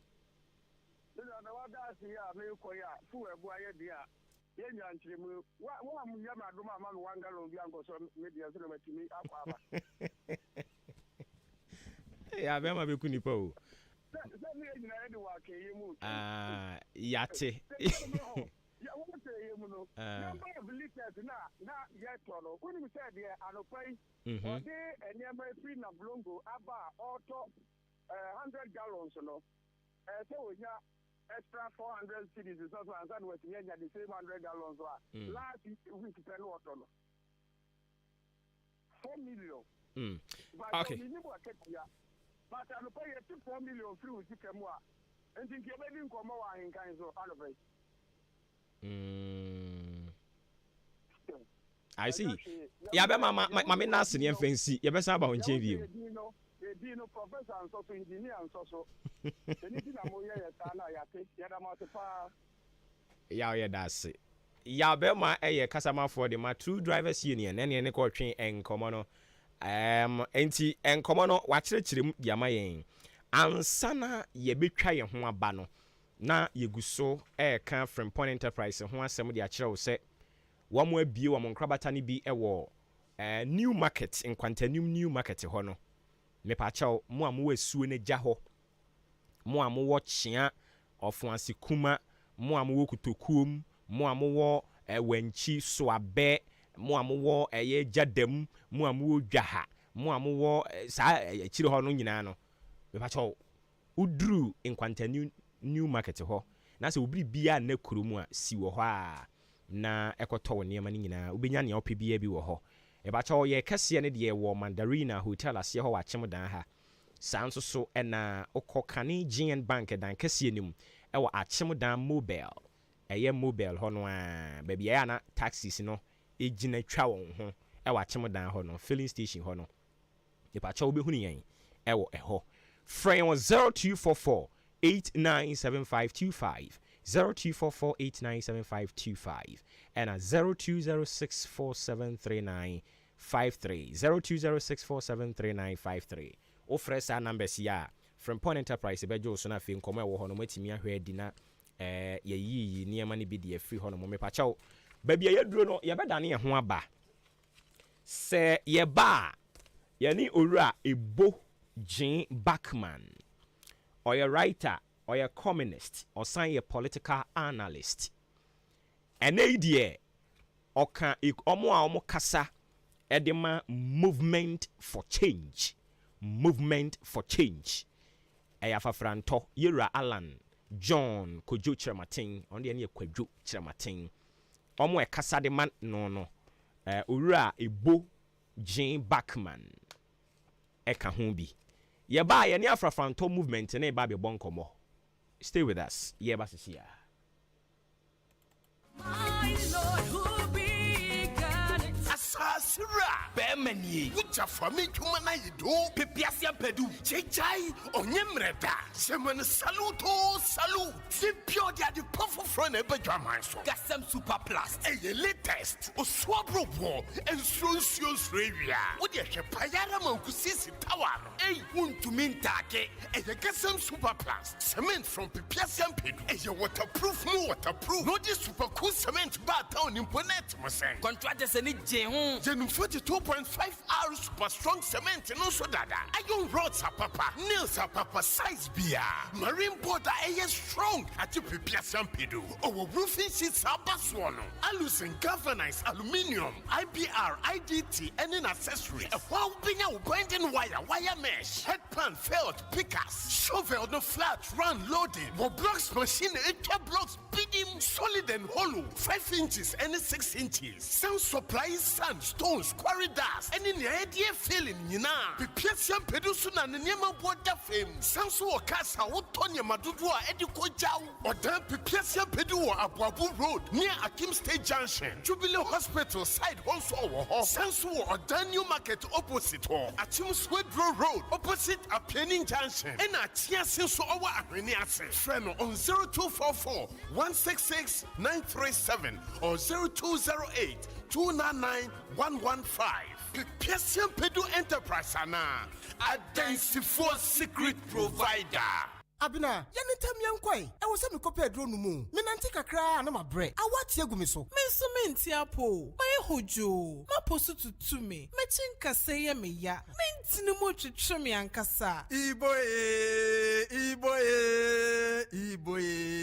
Ah, na our father Monswane. One chankran ebe you. Yantiapo. Na anyumu ye. Mendia J. Na heba for ya waya na heba mixing na fever mixing. Woman dear dufuphobia bejaswa ye frano na Ibo mix. For general well-being, I don't know some yario. Embassy between your Jumaden. Na Ibo mix no, a yema will be a on to me, and Nasan honam ye ne mre etumi ahututuo wonum wakenkan what yes wo na akro no na yenum atuo ye yentumi ni din so enu na mo behia na herbal powder ebesiese mu nipadua no ahoɔde ne bɛba na aduane bɛyɛ mo de amama tibi adi na herbal powder na yebenya bi wɔ he ɛnyɛ na wɔ pharmacies herbal ne over the counter shops dodo a na herbal ventures for 0244 774 206 FD agi edwede nkrato ya atum Salute! Hey!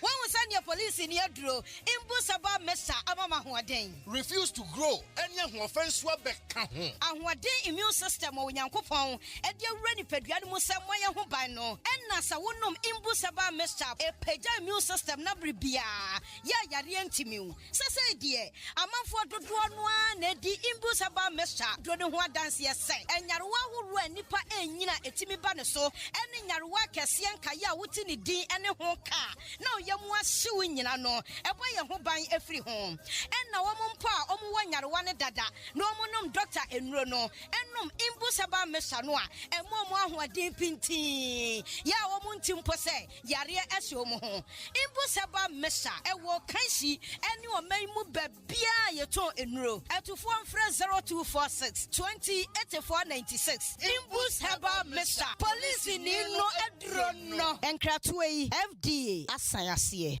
Ago Ghana for Munya Sunti Sankabui and Kabui Every Nations Builders Ventures Entrepreneurship. So they as soon as say obey a one casa boss dear. Found who ebeshe a daba quantity ya. Yadi Brewo. Jumedi on the 2nd of March. Ewa Kim Swedro Methodist Conference Center. Was daba entity me. Yebechero kwaya. Ye brown sugar. Multi TV installation. Yenya wa kwaya. Ye faswa ye wo. Yebechero liquid soap. Shower gel. Body spray. Parazon. Biofuel digester. Besan swatchro kwaya ye fasu eye banana yogurt ekuafo mobesa mobesu ye fasu ye we decide so ye betchemo bread making na afensu ye betchro kwaya ye fasu to pano ye to cake meat pie pizza detto any vanilla ice cream jumedi baso on the 2nd of March so pese udo ho ehyemu a sika obetue nyina 350 Ghana cedis nemum obedi candy 100 Ghana abe pick forms na training nidu so a with 250 Ghana cedis no e de akọ obenya forms ni bi ato e obosumi FM, any Ahenkan FM, forms no 100 cities, na free training fee, and so 250 Ghana cities. Where ya kwenya, unsabeka certificate, over to media to coin, would you be a wawajuma, now swaya boss, Nations Builders Ventures Entrepreneurship, and at Sankai boy at the War, whooping teacher more friend 0248 786555 and at 0577 216809. Nations Builders Ventures Entrepreneurship. We train you to be professional. Otomrosi, who finished you say? Media down to us, no matter how far we come from you. A mighty power of a buy, Adaro. I think so. Or the mighty power skin ointment. Abeja. I'm a 2 I will be to say. Kakare, mighty power expert ointment. Your cocoa drama, Pama, will be a cocoa if you free. Say, would the Mkunis Rasla pet na echo. Order for and Tina and Makoko and knew them. Mighty power says, so we young at him, not yet system cracker. We hear mighty power keep fit laxative. So we have no bomb kudu, na kutua. We hear mighty power keep fit laxative. A bema we have no more. Mighty power tonic, and your Mrs. Yari, the Mamma Johnson, dear more for sunny. Mighty power. It's your potty. Send no ye and your mapping for a battle your uncle Lano for, and then Kola Omunian Fiedum. At 0242 725 009. And now say 0243 122 192. FDA, a good game crack to a one day, no be 2 days. One day, only one day. One day, no be 3 days. Ghana adisiye. Obuoba ofore amanfo emamo ache edeba Ahenkan 93.3 FM. Me pa to yeda se watwen yen ama yakoto enkra aba. Machi any dwumadi no edin wo hwe obre no a na che se sima no akakakra na simadu abo apa afa nonkono we ho akakakra bi na 10 minutes after 9 ya no na me hye den hunu se de me ka no yeda se fidie no da so eda ha na utie eye machi ofrɛ me obowo ba ofori amanfo sram di ka ka kire wo se ye bebɔ nkomo ye be bon komo ye ni ura Ebo Jean Backman babe bon komo ono no oye writer oye communist or sign a political analyst aye bana manyosemo a yet have friend on the bohun komo pa but eni no also what the dom ab kwakoka movement for change afafranto movement for change I just say okasa edima yira Alan ni movement for change yana ne bebon komo hanamo in a jiffy. Bright Senior High Technical School seven country wana pay say obano we junior high school ope say odine toaswa faniko Bright Senior High School no beboa wo ama watete obana mana babeye penyim papa a great science business general art general science home economics visual art technical we no nyina courses and I say programs a ye kire Bright Senior High School kokren to me ena ye wo kokren to me ena ye wo eno no we poye mantem emu e ba cho ye wo boarding facilities ya ho no ye kama pa environment nso so ejina ne nan so a obe friend 0242 071185 0242 nka ma ne tena he na nka ye o Manintina heya, manintina hona, yeah, manintina hona mami. 0277147727 0277147727 number be friend Bright Senior High Technical etumi adjos no ne wabon komo me ba cha opepiase ampedu enterprise no said dansi hu niema akade bi a opese ye cement okọ hono ma won sabe kan bi gasam super plus super cool and a super strong yeba no iron rods no so anketo akese na dantemo eno achi nso so yeba no nadoa size bi a wope no ko hono ma won sabe kan bi strong marine balls roofing sheet no so dia wope bia no onsa ebetumi aka binding wires wire mesh head pan shovel block machines nso so no ade a wokɔ hono ma won sa ebetumi aka bi odan aboabo ubehunu yen ewo Akim State Junction ye ben wo ho sanso na nkwantanim new market nso so ubehunu yen wo ho suedru enso kɔ hono mo ayade a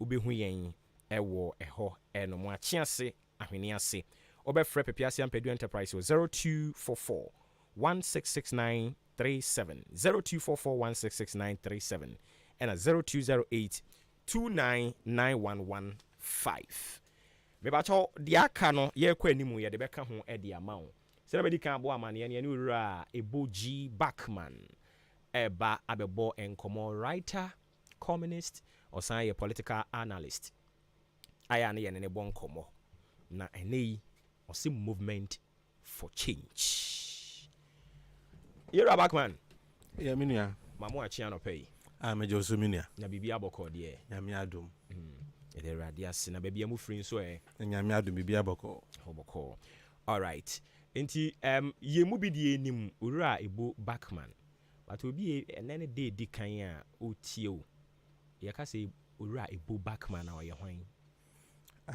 me da se edi kan minchia etiefo a mutie wa na pai ane ahwefo so am show Facebook Ebo Backman ye Ghana ni ba mfantini ba me ana me adwuma okay me a businessman okay na fiso me a political strategist and analyst na fiso me ka mo kasa ma movement for change, national communication team you know okay me ka ho bi all right nti sa na meka kakra betumi aka no all right nti yenim say somewhere 2007 na ka person be parliamentary candidate edema NPP sa ne tie yes over ko history kakra yeah me beside ya be si asem so ntia yes me make first attempt to go to parliament na constituency 2004 that was the first attempt yeah many honorable Christine Checha or Cape Coast. That time no Cape Coast ebomu baako. Or Cape Coast constituency. And that was my first attempt. I may lose primary to her by 16 votes. And the 2007 was my second attempt. Yeah. Okay. And no, Ekoba say for reasons I minimum. I almost disqualify me. Say I'm contested. Okay. That was 2007. 2007. So clearly, not just NPP through and through, right? And I'm a MPP ni. Now we are MPP ni. See, I'm a MPP. See, I'm MPP ni. Yes. Oh, okay. Aden, because it be we MPP ni now I try 2004, 2007. No, unfortunately, I'm successful. Now out of the blue, no, I also mean MPP ni be could it be say a treatment or the ma one ma free mu and I say a day see. In fact, my main country say me my name as I time me contested that election. I'm disqualify me. Name a youth organizer. Name a presiding member. Yeah. Government appointee presiding member. Yes. Anytime you see through and through. Yes. MPP. Nti Obia Otisano. On what basis will you disqualify him? Say, oh man, engineer. 4 years earlier, no. On the honorable Christian Church, I call primaries. 4 years on, no. I didn't know because I said, Pacona was some partner, or youth organizer, or your presiding member. I only Bonibia, because I say, oh man, elections. Well, bro, one is reasons be a letter on the man, and which room say, for reasons that cannot be stated in the letter. If you have a permanent, nobody has told me anything. See, and the MPP are joining MPP because of the values and the principle part no then the almost start a party no oma ye say a party pepper ye ne because the principles are the year party no am akono me join the party 1992 na me join the party no but the same principles no in OCC I mean worship MPP ma rule of law be a rule of man. And I mean, so I'm a principled person. I love my country more than the political party. And see, if I will complain when my country treats me badly, I should have the right to complain when a party treats me badly. But what I say, yes, because political party no, and your court, say be and be cool be a to me joining anytime, to me film anytime. And yeah, I mean even Ghana crowd to me renounces on your Ghanaian be I don't know political party, the political party and they were watching and only honum. Okay. Over joining I say was soon be I would do Shema won't to me and Tessa. Ube to me I join because of innumerable women. And maybe seeing Quay, I'll be to me film sanity. That's how people should see political party. Politicians will lie to you, we are one people. You see, those who benefit from politics will always tell you that because the more you stay, the more they benefit. But what I say, yes. So, but in actual fact, I didn't see the time be a power bar. Nipa ketua bi omugu srope no mudidi. Na ase off on a comedy omo. Who ebusu ya ba kwa obi didi na comedy obi da. And I know the me na me MPP, but I'm no more MPP. Okay, in CCC what the Domako movement for change emu. Yes. I don't know when MPP ni or other alternatives were hono more NDC or CPP, PNC ni anyaka ho. Why movement for change? Yeah, since I may join the movement for change, they say, and your political party. Okay. Say a political party and I join it. Since I come in joining, they say, so for political parties, see what ma. And I will share send ya in your ma. Eko Ghana sesiana. Say since 1992 I share constitution yasi. 2 parties na omodi Ghana so. MPP NDC 16 years. MPP so be 16 years. Mpaucho Ghana nyi bia be kan okra tibia ye womi. Omanya Yakopa na dum yen sa. Like omanya na dum wa bon yen ma ye ojepadi bia ye obi. Bibia ma omanya ye bia ye obi wa Ghana. But these 2 political parties, MPP and NDC, ono mo Ghana so tibie umi ye ni jihwana certainly Ghana yi bia nka chose ni jihu nti say political parties na man nyoma nkoso a adenti na o join another political party me join the movement because of nyoma Mr. Aranchamantin then he say oba obeye or say oba through this movement opeso yi NDC ni MPP politics a che o man no mu mienu if you only one to break the duopoly. Okay. NDC MPP duopoly no you be break it that duopoly no. Also 2 opese of forming a government of national unity in Kuboma Bain. Na just say in Kuboma Bain no Ghana ni bia wo nyimdie wo insuadi hunu wo bibi pobetumi aye double Ghana bia no. Enu be kan enkonko ye winner takes all to say NDC win ni omo nkwa na omo chefa. MPP win ni omo nkwa na omo chefa. Ono o se oba wo ye MPP ni na wo nyimdie a wo be kan aban no ho.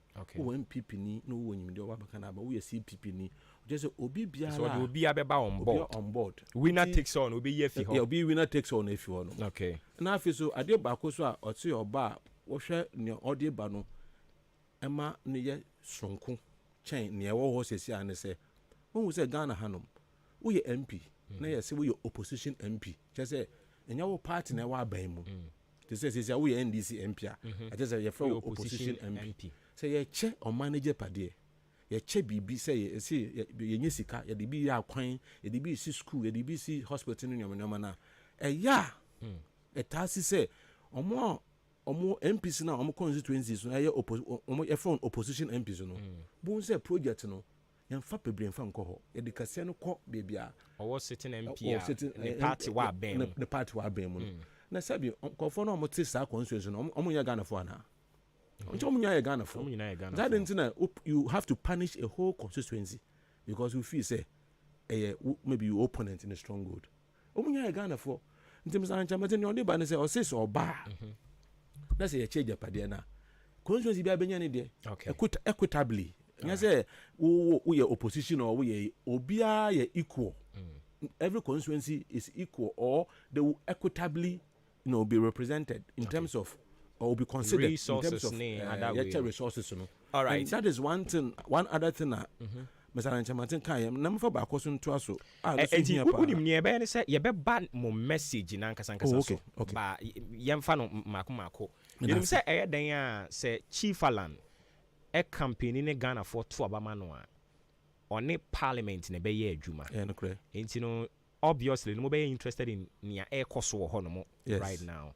Sisi a the ababe debate kese say ye kwakwa koyi executives and I say caucus leadership no a ebinom chese we say ye ma parties ne kwan no mo so involve ebinom say no yenya na ye nkrofo nti yenya na wose kokoyi ye mpanimfo debate no aye bebre movement for change say ma follow a debate no mo stance wo ho ye den say you see let me tell you this me cast me so question is so what's the constitution e dey ejuma Ghana no what's your constitution ni pa o man penyin a otisisi na adodanko akufado his excellency so ojai MPP ende no o join NDC mpo a oboko so ay president Mrs. Subiem o man penyin otisisi ay na ka say na me join MPP biem na me MPP biem BBC memsi me fi party no mu no so okojoin NDC yes okot na fi keke na so say otino keke no so ojoin NDC mpo a still a obeyo mampeni okay but MP so ojoin the party na so join another party e be by election e be declare seat no vacant na by election I didn't say o mampeni de na by election na MP de na by election senti ni say Omampeni India no enfa political party ho. But you tell Omampeni tum no enfa political party ho. Memo example so that obi otim bia na adwunu mu ayano fine. 1996. No vice president Efan Aka, Kon Kansan Aka. No vice president to Rawlings, yeah. Na in SMBC ya ofi NDC. No, be joining MPP mo form a great alliance. Okay. Yes. Into obey President Kufuor the running mate. As at the time on your President Kufuor the running mate we NDC no. Mr. Rawlings was also the president. NDC candidate. Now Mr. Aka still a cabinet as vice president. A cabinet meetings. Say constitution man kwan. And until make say ba presidency na emfa political party ho nemum say eba parliamentary no eno ntina political parties always no person omunya say or parliamentary leadership yes because So we be as a party because say you are not being considered as a party member again. There will be by election. There will be by election. But what in the American yes. Nti near course no a party now send decision say because you person in your control there will be a friend the ship system. Yes. Say the penny. Yeah, party say sign a person we MP we don't have say. But president can refuse. That is why a partner can say president only Uforiata no Uforiata was still there. But what in the American because presidency it's not for a political party. It's for a person, for an individual. Executive presidency. But what I say? Yes. For parliamentary system now. Or no, parliamentary system now.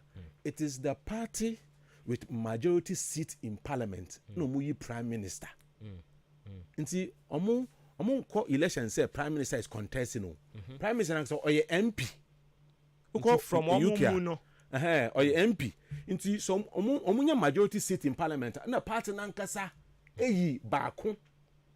Say ombeye prime minister. But presidential entisa ono executive presidency say ye kotwa ba nipa baako no gina. Ono no nanim wo ballot no so. Ono ye to abama no. Ye to abama political party. But what I say, anti which party na MPP for say near course of parliament, person omunya say, omo interest because hosa wo some Ghana na wa some party so. But what in American say, anti yes, the most important thing is say, can you say in country no so call US senators no, eya omo independent mind. Okay. Obi o party no say no almost say. But a koye say amembuna ya no say MPs no omba say be zombie ye detective ma won mo say mbra omo di be tax ye di be and ye tax papa for example e-levy the whole Ghana obi asi e-levy nya di papa nti yen kuntia e-levy of course na nya di papa but they call parliament no blow say see because na MP before nyina ye see omo nyina ntoma even when say wakuma when say and ya de papa no but the whip system no yes the whip system because 1 year party no be kwetiawo there say we get say eno na ma e kanyoma ho ama Ghana yakoechi okwa abrochi ntisa okwa a senator a MP to me take a position against na government na the party and it is good for us yenya ba ku bi wo Ghana some time ago appeal for you okay PC appeal for you yenya nkofo omotisa omotumi gina say near would be enye because party bia wonti wo ma wo ho woti wo matimem fo no okay na just say me ntwa no me tie dia wo kan no a na mo support say I was say parties no nya say in the selection of leadership of friends and caucuses or leadership no I was say parties no nya say e wo msanete no as a movement, you take a position here on this issue. But obviously, we are. He will work with the parliamentary way. Also, my chairman say the party Nankasano will have say whether we support or we don't support because it's the decision of the party. Okay. But what I say, okay. We there. What is important is that your two baby. Let's say according to constitution, no, or say Mr. Alan Chairman 50% of his ministers, or so the 40 ministers never age man. So just so about 20%, 20 ministers there, so mufi parliament. Also, about if NDC and MPP form, okay, because of person form in Kabum Abai. Okay, Nanka for now, MPs so have professors and other doctors and businessmen, ne Ghana for more IMF and Adina World Bank in Abefi, Abakan said, send a Benin for my yana, says, I know my economy. Okay, and also obey Bibisa and see, right, near base of parliament in the MPP for my sem. No, obey MP now. No one immediate will be a one immediate. I will bet to me a bois, my Ghana tumpon. And you never consider, and yet, lawyer to say, you are lawyer to him. No, Obosho, baby, bony friend meritocracy. Just say, who suffered because who immediate say it is said you may mount. And I say, because okay, yes, a massanti. No, be craft, be crass, you man of fata, say, woman said you man, and farmer, no, because when I would to me, say, welcome, yes, a master, bony friend, we a boot liquor. Okay, be a time be out the for money for just to get position. It's more the idea because of parliament, be and whether MPP Nibenya majority and this Nibenya majority, no, Munya we need presidency now. Muni omunyina be yes, that is a government of national unity. Nkeboma bena ye preach no. You see, my brother, let me say this. Uko Benin. Benin ye Krobia first no what's Benin dia. I we say omo de voodoo in Drew Benin de Drew. Uko Benin na Benin ye Krobia etumpon bia. No the same party politics, two parties no mo compete. Na krom phone hu say no. Mboyen. So for the first time no omo to aba ma independent candidate ye fa ya boni. Oba ye no na odi nkabom ba kro no mu. Ofa Benin fo omo nyimdie omo amana no nyade nyina bae. This is a political party asem. Benin asem na ye kan.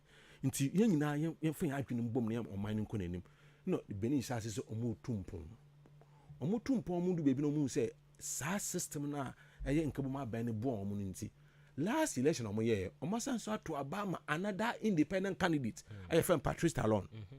So onu na only the Benin sia. You can Google it. And check about 4 or 5 days ago. Rating agencies omo using the records be buy. Records omo dey buy no mo share the fastest growing economies in the world. Economies are enyine konenim wo wiase afa no nyina. Mo bobo odin no omo bo bi Africa omo bo krobiti say Rwanda. Omo bo krobiti say Ivory Coast. Omo bo krobiti say Benin. Uko Benin na inflation is less than 1%. Omo interest rate uko bobusa or banker is it is less than 7%.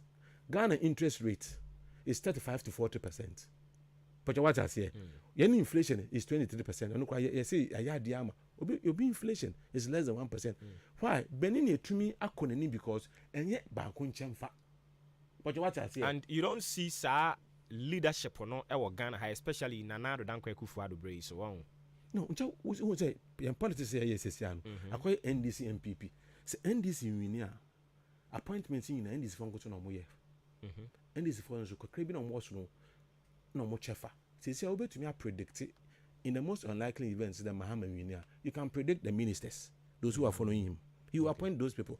Now do wini na say oya reshuffling. Pocho okofo bi outside Bahana. There be. A MPP for na nti a winner takes all. Emphasize mbumai. Because your small NDC in the year 92 so omni ohian kosi akan. Ohia di NDC dun kunim. So the year 2000 we sent MPP, which was President Kufuor's Aban. You call it so ohia or ye BBI is a poverty alleviation strategy, poverty reduction strategy. And ye 2008 yesuma NDC BM, NDC part 2 and ye na 2016 to 17 going so yesuma MPP na nado MPP part 2. This one ye say NDC kwa and ye MPP kwa and ye identina yemfa the best in NDC, the best in MPP, the best in CPP, the best in the business community. It's a Ghana for businessmen and women on Mobabra. Appointment in from minister to the chief executive or work on district TB and I minister be no. On your Obia. O one yimdi Obia Bobra Obia Oba yes or Oba Fum Skadacha and bottom or the Ashin Busia. Na di o man show munsa nti me pa bo ne say MPP twa NDC 16 years MPP 16 years for the next 16 years when yama these two parties o mountain opposition 16 years na yama nkabo ma aban foforo a hiya nyina obi aka ho so yen hwe say ono so de be kwan na ono yen ba so because say NDC betumi aya 16 years nkomo aye MPP betumi aye pa nke 16 years o ma aye in the last 10 years e beka no kra NDC yanko IMF. In fact, let me tell you this. Professor Thomas, answer no be no. The economy of Ghana, Professor Thomas was one of the best economies. In fact, it was rising economy impact because in the inflation is single digit 9%. Interest rate was 15%. Our growth rate was 14.5%. So our economy no this share Mr. Mahaman so on so. Mr. Mahaman 4.5 years because we know Mr. Bahama spent 6 months. 6 months. And sana ya tuaba. Nti ubasha for the 4.5 years. Oji rising economy fee Professor Atameso no. Within 4.5 years, you know that economy na kosha IMF. Pojoti ni about. Sani Pakone is telling you today. Says a woman akonya for only 4 years. Obey to me. The economy already share IMF no. Wamo 24-hour economy out of it. Certainly. Or can be a better with that. Now, what Obama no. No, say Baby Ghana do Sisiano. One, we don't need a president coming for only 4 years. Because problem no a deep-seated problem. I say we know be or when you any dreams soon could be able to me attending your marshal your ye ama or the 4 years soon it to me a solving major problem of the economy. Our Ghana is here. The businessmen are suffering. The businesswomen are suffering. Since you say cost of doing business in Ghana is so high. Okobobusa, ebi na makache ono. Obi wo Benin, okobobusa wajia 7%. Obi wo Botswana, okobobusa wajia 5% interest. Na Ghana ni okobobusa 35 to 40%. Na omu nyina omu producer ade akwa koton wo amanone. Wo hwa hwan na ode nyoma kwa omu beto. Botswana ni ane Benin no. E beto nyoma na eje Ghana de no. Okay, movement for change our plan. Yes, a plan. Obviously the Ghana. Yeah. Everybody na muhunu say I was say you train who free NDC MPP politics because Yira Alan and Kasakrana Udi movement in any has been part and parcel of you say government you can say Memhu and cabinet minister and Kasakrano. He has been part of it. Kufua Breso Omampenia Kufua Dudi so kakra 7 years. Everybody no realizes say MPP NDC in MYA. Yeah, movement. Oh say Omambia Ocean Abakwasama Asambisi not in Sakrayaba or my anymore. More example, me a Christian is more example from the Bible. Okay. There was a story about Joseph and his brothers. Nyankopon ni me say a combat besi wiase. Na bibia mbobe to me fia by Egypt. Nti Nyankopon pese osuma the solution no Joseph ho. The Joseph is on in your name. The question is, say if solution were Joseph were better Joseph could be Egypt. No, or come out foot to na ama problem na ebaba no yetumi asiano. Nti Nyankopon ankasa ka Joseph no nua no makoma. So they started hating their brother. Almost as almost a time ne almost time no. Almost time now to the extent say if he dey almost say omukwa akoton mu nua no. Nti omukwa akoton mu nua no won kwaso mu. Nkwaso mu na omukoton no wo mu no. Why omodwen say omadwen na omode yesa. Ba na Nyankopon ye kwan ofa so asesa nneoma wo wiase because na ekom na eba no ye kom kase ogopo Egypt no. Ono no onye no so da ye ochira ase ya Joseph be ye prime minister or Egypt. Okay. Ekom no ba no omutum sia no. Me kasa aka si asem so aka say Mr. Lanchamatin was an MPP member, yes. And a cabinet minister. A cabinet minister. But some Mr. Lanchamatin, so the MPP nima, and say the same winner takes all. So the MPP no obey president, obey the same winner takes all. Some say CIA winner takes all. But o fee no, a dear kana kuma, some man in political party for Nemum, on fa bibi sunkumbra, a ye inkaboma buying. From Ghana no me Jimmy dise nyame na kana kuma ebirum so say one party because of that chinti okona anyi yi a obesan ko back sanse yesi genti afo genti adada de wo so a enye de nti ono anka san why smart no watuatu ya ntokuru bi said ye be ye ya obi butohe woni misala nchamatin pa obehu say o you very principled person answer no be take decision no odwen ko echiri pa o you bi a odwen nti no nkasa kasa basa no Mr. Lanchamantin, I'm putting it on record here. We'll never go back to MPP. What Mr. Lanchamantin is bringing is better than. We'll never go to Ghana Hayati be IMF. Yes. I know the enche. Who say IMF has some no? Maybe say Mr. Lanchamantin say Ghana be call IMF and IMF. Or say onye nyame. Na wa kan ye besi ochina. Nti wunde ye hwe de besi. Or you be a time your kasa or dream once. Ono ankasa na say omo interview no. I say me call back our MPP akoye den. Because nyame di be nyame na aduma e bebo Ghana chin me na NDC na MPP re no. Eno na any oni amambu a ese Ghana fu nyina omoji tum. Okay. Na ma Ghana ko no. Fair enough, but the odi ban per se de wo kan no eye de be boa yen. Yes. If not eno na be the panacea no kra na at least e be boa kakra. Yes, you know say Ghana had more for independent candidate from nowhere na ya jina too much for Obama no, not even to become a member of parliament but president, you know. Ebi si wo Ghana abakose muda. Yes. Now when is wadu hunu na onim so me fa ha no mo e betimi e possible a metimi akwa implement na wo se me mfa ho me dey fa ba bi foforo no na ni so ade hunu no o ye sure se bebem. Yes, who say Matisa asem no question kwa fok bisa pa say inke Ghana ha de independent candidate being the president da. Mama example they say oko Benina. Almost say na being the bida until economists decide say on beto aba independent candidate. Aya ya boni baye o baye indwuma pa or the baye nti economists answer to aba another independent candidate. Oko France. France president Macron. On winning as independent, no party beam, no film, no oko independent, no winning as independent candidate. Inti BSC will be a pen. I mean, can't say, I am a tessa, maybe a simple question. Ghana ha, president be a new wedi president, wakot in a 4 years, no person or baby, and I'm a boy. But Mr. Mahama wants to do it for the first time. Okay. Say for the first time, president be a odi 4 years. On the ticket of NDC. NDC, Okotina Fee was sent to Ababim. So he wants to do something that will happen for the first time. Ghana ha Muslim be and the president will have that. Because Ghana has your population now about over 70% Christian from that Ghana by Ghana.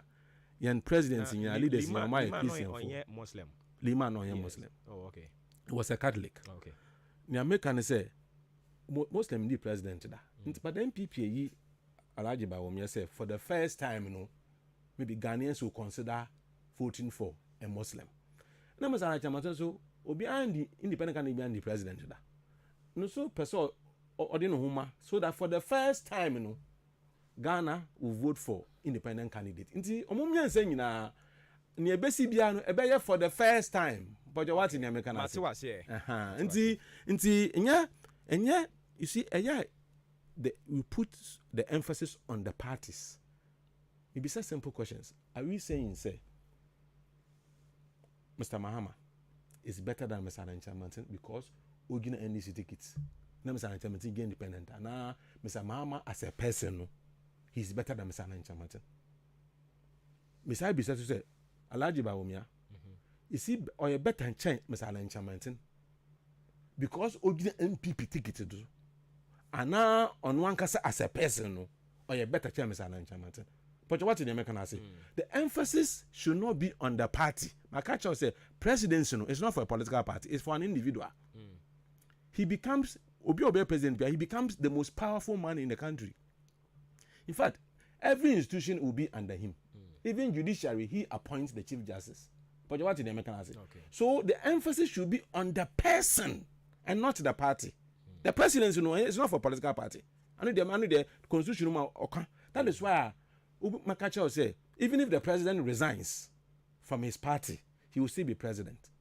But what in the American answer? And Yamagana Frontier say, "Ye trouble Obiabe or Mampenina." It is not about the party. In the same MPP and this Omuko you business and Adwuma-Adwuma as a trouble man because NDC in a union theater. And also Obia Yanim say only Pokuri. A bit more argument has been said yes. Said all kind of land in him so a fine gentleman. Na ideas are presenting nice, but in political trajectory or Ghana hano. We NDC MPP and Yenimua the Ababepim and using one more as a vehicle no mono would have helped than the kind of person fashion a biom say lead the people more the charisma the way we appear or yet to boy nipa bedi na chino e bi has alan or a reserve type oni sa charisma no obi timi aka say me team ho akoye independent me ka chu boy e dom we beje me so no sa na unsu hunu no. Okay, Pochotio, Tiepa. First point I'm making is a political party. You've been on audience say political party a year. Me shas from me car say. So political party never solving a problem. In after 32 years, she has solving a problem. Ghana. Yes, and why MFCCI. But as a movie, you cry as a movement. When a political party is in a way, NDC MPP. And a bear Juma or Parliament. Yes, and then make us say, Sam Salanchamentin Winia. Constitution shan say on 50% of the ministers, or so, and also the 40 ministers never Juma. There's over 20 or Parliament. the 20 number for parliament no or consider enye say obi yes a mass no obefa no na obi onankasa nyimidi owo ene bra wa abo ene nyoma onim ti na ebefa no but what I know is different from political system here omoba I'm telling you I'm just imagining how Mr. Alan Chamatin win is a president na mo pese mo twe mo free political party not yet mobile use political party MPs, NDC, MPP. How are you going to go about it? Okay, Maman can't show a constitution. You see, the constitution of Ghana no the constitution cannot fight against itself. But what I say, constitution no man can say we a political party, we bet me sponsor a candidate. So political parties they sponsor a candidate to become president. Constitution also man can say we obi a nimpa we bet me akọ content kro wo kwan bet me sponsor wo. But what I said, the constitution time me no a e bet me yi obi abeye president. Baako political party say sponsor wo. Baako so wan ka so bet me sponsor wo. But what in American say? Okay. It is a constitution or kasa wo. The same constitution say so wo ba wo form government who win election. That's what form government 50% of ministers no as a offi parliament. So the same constitution or say independent candidate can become president no or say so oba your appointment 50% of his appointment ministerial appointment must come from parliament. So it is not a case to say Obibeka say no I don't want to be part of your government because the constitution say the 50% must come from parliament. And Obabi you still heard no till the parliament no and this how you see the MPs no more no individually no obi a wonyimdi obitum the abo Ghana. Let me tell you, I want to mention one particular name. There's an MP. He losing the primary school, Dr. Kisi Adwuma-Adwuma. He's I mean American trained, one of the best doctors you can have in this country, or economists at the same time. Sabi apapra kwa yamfa man MPP. Anya so tuom. Na hwe ministers ni bi. Wo de hwe ministers ni bi. Wo hwe pa se ye fa se obi ni body nyimidi owo no. Yes, ye dey appointment. Just such a person will be there. Apapra kwa yamma ni bi. Ministers say omo mpese me body. Okay. But what I say, but okay, same bi say. Mr. Alan Chamatin on your charismatic leader. Maybe go for who saw a charismatic leader. Yeah. Now I'm saying, check the record. Ghana no politician. No, it may organize a walk. We call it health walk or whatever walk. When you're a domedinechi, Chairman Alan Chamatin Ghana. In fact, or first Edru was walk in Kumasi. As at the time, it was the biggest walk ever in Ghana. Or your second one in Accra. The second one beats the first one. Now say the Oyo Kumasi. Afafanto walkie. It's the biggest walk ever in the history of Ghana. Sure translate into votes. Into vote because you see, people came because they love the man. You see, a charismatic leader is the one who gets followers, not the one who makes noise. But what you said, how will you describe Putin? Putin on Kasa. What is Okasada? Hardly. But his people are ready to die for him because he's a charismatic leader. Into you say Obia Oye Dede. Okay. Okasa gegege no charismatic leader. But Obia Nkofo to me adom dinechi or movie or dinechi. That is why this movement, I am telling you this, there will be shock. There will be people will get shocked in Ghana because when him every day Nkofo will register to join the movement. You have no idea because Obia Pensesa, but they are not making noise about it. Okay. That is what is going to happen. We'll cause a change in Ghana. Mesa about how no musu kakrama me na fe menda me aboafo ase Jubilee Hospital anope se me kan kyerɛw se umpum dodo pe baabi na wakɔ akɔ san ho yade a Jubilee Hospital tun sa de afrɛ se bra gina ho na gi unim from obetumi akasa gina ho na gi ayare se koso kama san so na inpatient service no no ye do to ho no na fe ya hwe na akiri ye do akɔ lab test no so koso kama pa pharmacy wo ho antenatal care penfo no mra na yentwa mo scan mema no so check wo mo prostate ahwe se bibia gina na kwan so kama ana wani ana wo se ena ehawa eno so betumi akɔ no no ma pe wa hwe kama canteen wo ho insurance ye gi aban ena nkrankran de oda aboabo amantra twene kɛseɛ no so ɛna wobɛhunu ɛyɛ Jubilee Hospital frɛyɛn ɛwɔ 0244 575799 ɛna 0241784645 ɛyɛ numbers yɛabɛfrɛ na yɛagye wo so ɔmo rane ambulance service nso so ɛne nti anadwo da suom koraa na sɛ yareɛ bi to hyɛ wo so a wofrɛ wɔ mo ɔmeba na ɔmaba bɛboa ma ho atɔ kama Ahenkan 93.3 FM mepakyɛw maakye ɛne dwumadie no din ɔfrɛ me ɔbowɔ ba ofori amanfo ɔpani a yɛne ne bɔ nkɔmmɔ ɛwɔ ha ɔfrɛ no owura Ebojin Backman ɔyɛ political analyst ɔsan strategist communist ɔkyerɛkyerɛ paa ne pɛn ka nti wɔtumi kyerɛkyerɛ borɔfo no abia kama ɔka ɔmo ɛkasa ɛde ma movement for change ɛho ɛbere bi atwam no ɔyɛ MPP ni ɔba bɛyɛ MPP youth organizer no mo ne n'asefoɔ kora parliamentary candidate ɔkɔpere bi anyɛ ye ɛna ɔde adjoin ɛyɛ movement for change ma yɛn san kɔne ne nkɔnkɔ wie nkɔmɔ no koraa nti agye bo ebi mo ka sɛ movement for change ni yɛ ɔmo yɛ bited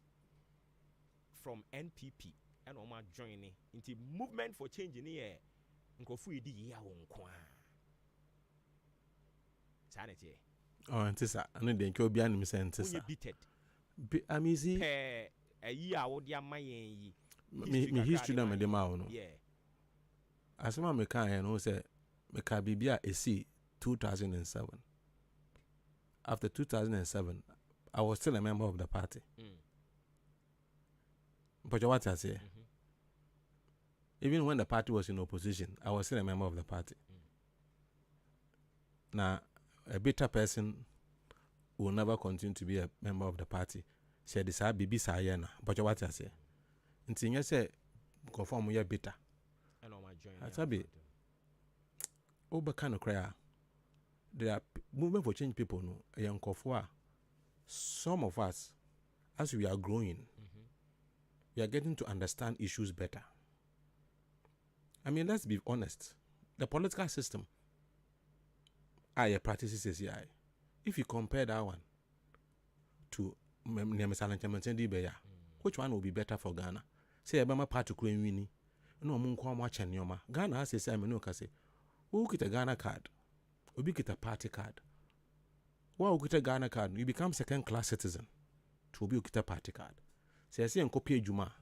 Ubi get a party card, ubi get a Ghana card. Party card in being a Juma and a Ghana card in it in the fear. Obi be to me school in your first class, obi be in your second class low and a third class. Because you get a party card in the first class in non kita party card, obi if obi you get a third class, obi your scholarship because you are doing Canada and America. Why should we build a society like that? But as we grow, we get enlightened that we need to love Ghana more than political party. But what in America say? I mean, how do we have a society? Obi bokrono pa, then the party is defending the person. What do we say? Okrono boy, you know, we deprive communities of water. Hospitals, schools. Nimpa baako to me within 4 years in government or talk as bear 10 or talk as chankofo or see a dan chankofo. I didn't know why. Why should we love a party more than Ghana? So as we grow, and instead of saying it's a party and come in join it. Okay. A movement in a movement because the movement abase a very replace system here was here now. Akoye bakon chamfa. Winner takes all. System aba project we 80% 90% crown you buy to me jaw ho na akache yan dia say because me ya credit me call the previous government you know sa system ne pese yesisa niama company ha ni ya ego Ghana no ya branders that is why you see we are thinking more as Ghanaians than the political or party lines yeah say abomo pa 1 2 enu ti mo hye da mo focus ni nyina ewo Kumasi I don't know party, my former party stronghold, and more focus nina ewo Ghana so enye Kumasi nkwa. Yeah, munya. Nche ahayo akimoda. Ahayo yes. Nche ahayo Kumasi. Me to me ne menuan ote hai. Ye media and training tour for our communicators. Ye ko start wo Western North. If you want to call Western region, if you want to buy Central region, if you Central region, no, baby PA or Eastern region, you start to work Koforidua. If you go for dua, na ekɔ nkɔkɔ. If you nkɔkɔ ekɔkɔde, if you kede na yaba ɔda. Pɔtɔ ma bɔ kumasi ni. Nti so obi ka se ade yɛ no. Sebi, ye pese obu abɔ pa. Me metina he, mesala nchamantin nyimidi for to say. Obi a wabɔ bra wa yɛ dwuma ma United Nations. Obi a wo take no record. Njuma wa yɛ. Ɛne njuma kɛse a wa yɛ. Na wo say obi abɔ ne pa. Say sa fu yi omo sa credentials yi nyina na ye de Ghana show mu nsa. Bepem na afi mu ka se mo airline tinti no. Yemfa nhye mo nsa. Sa caliber na omo ayem penimfo. Okay, let me tell you Mr. Alan Chamartin's record so that obi otiem no obi hu say he's the same caliber as people who have become president. Mr. Alan Chamartin and Nado contested. MPP chose Nado over Mr. Alan Chamartin. Let me tell you Mr. Alan Chamartin's record. The personal record. Mr. Alan Chamartin, or your lawyer, or your economist, or your businessman, or your international trade icon, the experts. United Nations, the World Bank, they consult him when it comes to economics and trade. On Danche, Mr. Alan Chamartin started Form 1 at the Sada College at the age of 9 years. So, who only within 9 years, and I said, who tell me who baby within 9 years. That age, you know, Mr. Alan Chamartin was in Form 1 at Sada College. At the age of 22, he was a senior manager, 22 years old, at Unilever Ghana Limited, and can FN UAC. Not only the biggest company in Ghana, he was a senior manager at the age of 22. Mr. Alan Chamartin started something in Ghana, and Obian Yebi Ohanum, Empretech. Obi otimi bio in the 90s no Empretech no di bi in Juma kase wa Ghana se kase prekonom ne tropical cables no nyoma about 70% of companies in Ghana and omo big companies omo international companies no Empretech ne omo na fa Empretech no baby san Juma no ma ankwankroma omo be big companies enunti na Empretech ne be successful no United Nations ban wo say ye person ne why wo Ghana, that is what Africa needs. So go to other African countries to do the same thing. And in the Empretech by Enterprise Africa. Mr. Alan Chamartin was the director, regional director for Enterprise Africa. OPB in Juma Kasia or Africa Hanum, Botswana. I mean, on the record, you can even Google it, you can find it. That is why United Nations per se. This is Mamaka Assembly, Kwame Nkrumah 58 years ago, who hosted AU Summit or Accra. Oka Assembly say Africa, you bet me to mpon. Just say nyina ye di jobom baako. Because you ntumi trust Bruni. Nti yenye bibia be ma ye di jobom. Oka Assembly 58 years ago no. Obi ndi hu juma Africa. It took one man. United Nations consulted Mr. Alan Chamartin say ye person di Africa Trade Shawansa. Nti he became the head of Africa Trade Policy Center. The first project is to create the biggest economic project ever in Africa, the Africa Continental Free Trade Area. No create ya owie so ono anko se di enim oni President Kufuor, Otumfuor, former President Rawlings, any senior ministers like yourself from Afunimina, odu omuni mo lobby ye. Omodi headquarters of this biggest project about Ghana. Say Ghana is the commercial capital of Africa. Right. I am telling you that check the man's record. He's not like those who have led this country. He's a different person. He's never corrupt. He has never been corrupt. He has said it, and he will never be corrupt. He himself has said it. And you can check his record. In the name of a political party to come and serve the interests of the party. Joining movement, more office joining movement, and again, NDC, MPP, and other political parties no present a candidate 2024. Jettison okay, yeah. You see, Mamanka Semincho. This election, no, a beckon cry a 3-horse race. Nipa Miansana almost stand out. Mr. Mahama, Mr. Alan Chamartin, Dr. Bawumia. My catch was Mr. Mahama.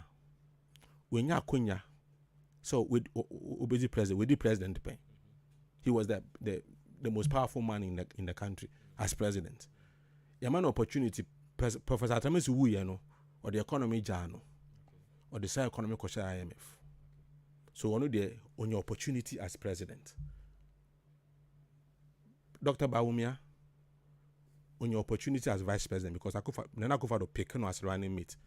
Send a pick Mr. Mahama as running mate, no. So he also had the opportunity to become the head of economic management team. Dr. Bawumia set 170 questions. Or 30 questions, that time, ne were Miss Atta, who was the vice president, ne were president, Mus, ne were the finance minister, said Tekpe. Or 30 questions, on farm will be your map in Miss Atta. Because when it comes to economic management, it is the vice president who is in charge. That is why he set the questions to Emisata. Emisata into me and solve questions. The economy went to the IMF. Okay, the same problem. Manage the economy as the head of economic management team, as a vice president. The economy, as you speak, is under IMF. We have moved from bad situation to worse situation. In external debt, we are not paying them. Yet see our exchange rate. If you begin to pay our external debt, now say IMF will say our external reserve is dwindling quickly. Just as I say, kadia and when you be collapsing. That is the economy Dr. Bawumia is managing. Now I hear that he's talking about digitalization. But Ghana, let's be honest. You see, there's a minister in charge of communication digitalization. But what I say, some minister no, I don't say the credit here, the man when it comes to digitalization. Movement for change. What I was saying? Yes, because yes, because moving for change, one, and your political party. Moving for change, and you say Eba say Oba another political party. Eba one, let me tell you the benefits. The benefits in say moving for change, instead of one political party taking everything,